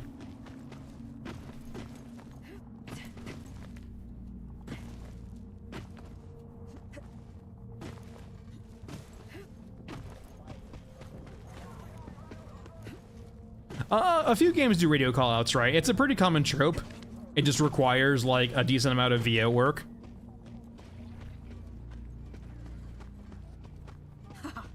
Christmas. I kind of feel, Michael, that's honestly, I think isn't there an option for it? It's been such a long time, but isn't there an option to actually have them speak Chinese? Or it's Korean, isn't it? Actually, isn't it Korean? And for Crisis 1, am I crazy?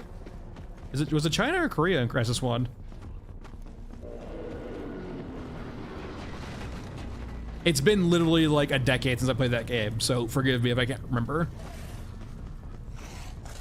It's probably been longer than a decade, actually, for the love of God. Yeah, there's a setting to change it, that's what I recall.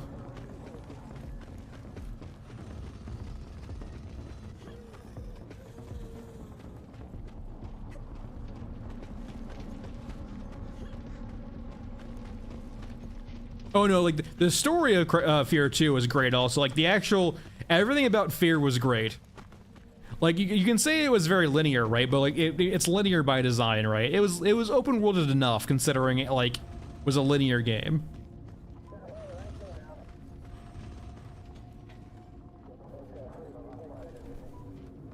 Thanks, Nasco. See you later. Now maybe we'll do a Fear stream eventually if I figure it out. It would probably be an off day, but like I would not actually mind playing Fear again. Though I don't think I'd play Fear 2. Fear 2 has that really, really weird ending scene. If you know, you know. Was it Fear 2 or the ending of the DLC? I can't recall actually.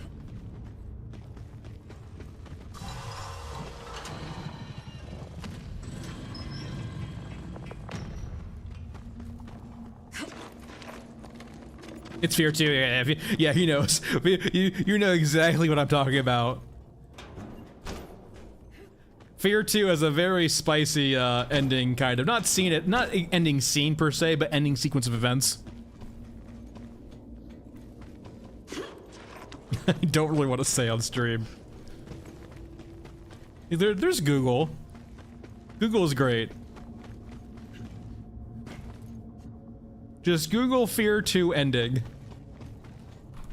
And you'll understand why I'm reluctant to talk about it on stream.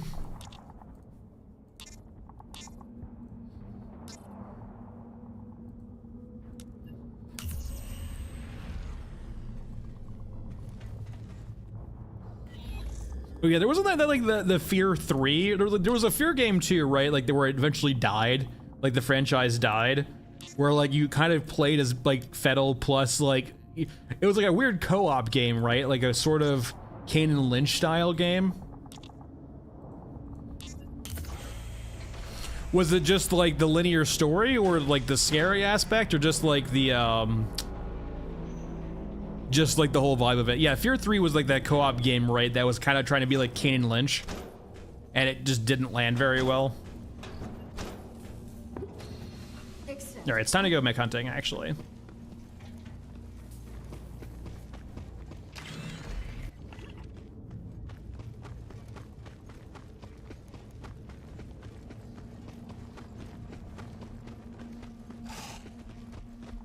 Bad luck today. And I will say too, Fear 1 did a good job of like having a twist before twists were like a very common trope for the longest time. There was that M. Night Shyamalan era where like you expected everything to have a twist because of M. Night Shyamalan. But it was like just timed perfectly to not have that kind of trope. I come here to kill media mechs. And you have nothing. Nothing.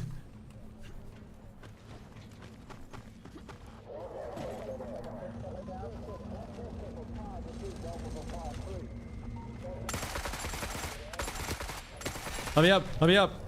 Let me up.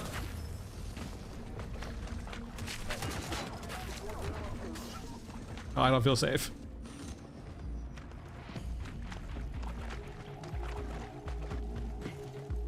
I mean, what's that one, right, where like they're like pilgrims or like they're like living in like the 17th century, but it's actually just modern day and it's like the little enclave?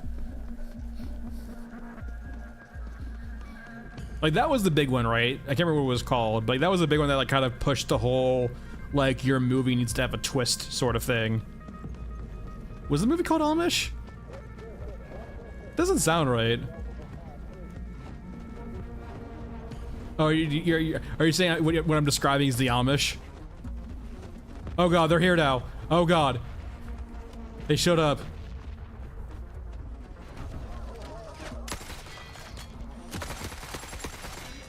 The Village, yeah, it was called The Village, thank you. That's 100% what it was, The Village.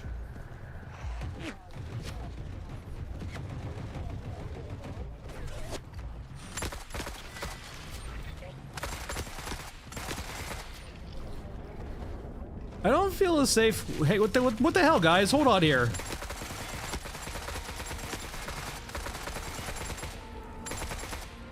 A lot of red dots.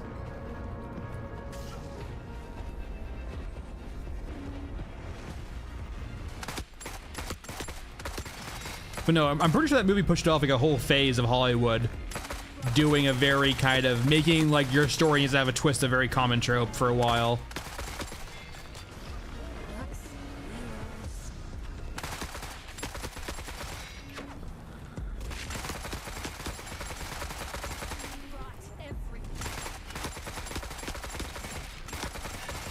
Do I have bed still? I do. Okay, I do have beds. We're good. Yep.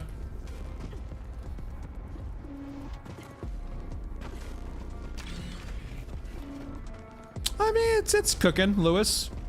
Going strong is definitely a word I probably wouldn't use, but I mean, it's cooking. I mean, it's a single player game mostly, right?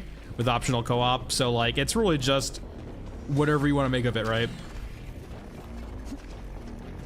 Hey, Game Shift, not much. Is that one destroyed or just...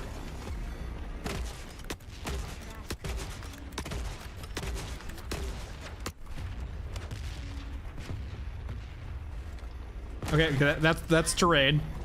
Note to self.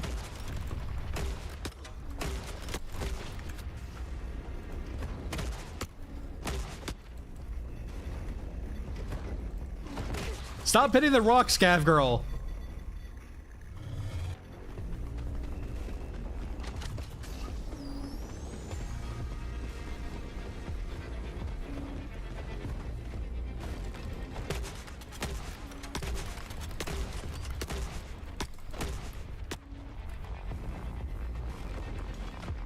Okay, Scav girl, stop hitting the stuff in front of you. Alright, that's one. You have not. We're doing Helldivers on Friday, Game Shift. Star Citizen I haven't done. Oh, whoa, whoa. that. To be fair, the HK was annoying, but at the same time, I hit myself like 5 times with a grenade launcher. I wouldn't say it was personally on purpose, but it did happen. Game Shift, I'll probably maybe do one next week for Star Citizen. Invictus is out this week. The only problem is that Star Citizen probably requires a patch or two before it makes for a better experience. Right now, it's a little 4.1.1 just dropped, which adds a lot of content. It's just a wee bit buggy. So probably better to wait maybe a week for Star Citizen just for Freelight to get over, and then I don't know, other stuff. But no, yeah, this Friday will be Helldivers, and then tomorrow I might stream, but it's very, very dependent upon how busy I am, but we'll see. But that's it for today, everyone. Thanks for watching. I'll see you guys Lewis, yeah. Star Citizen buggy? No way. Anyway, I'll be back on Friday, guys, with Helldivers stream. Then maybe sometime next week with Star Citizen. Otherwise this game. Thanks for watching. See you guys Friday. Take it easy, and bye all.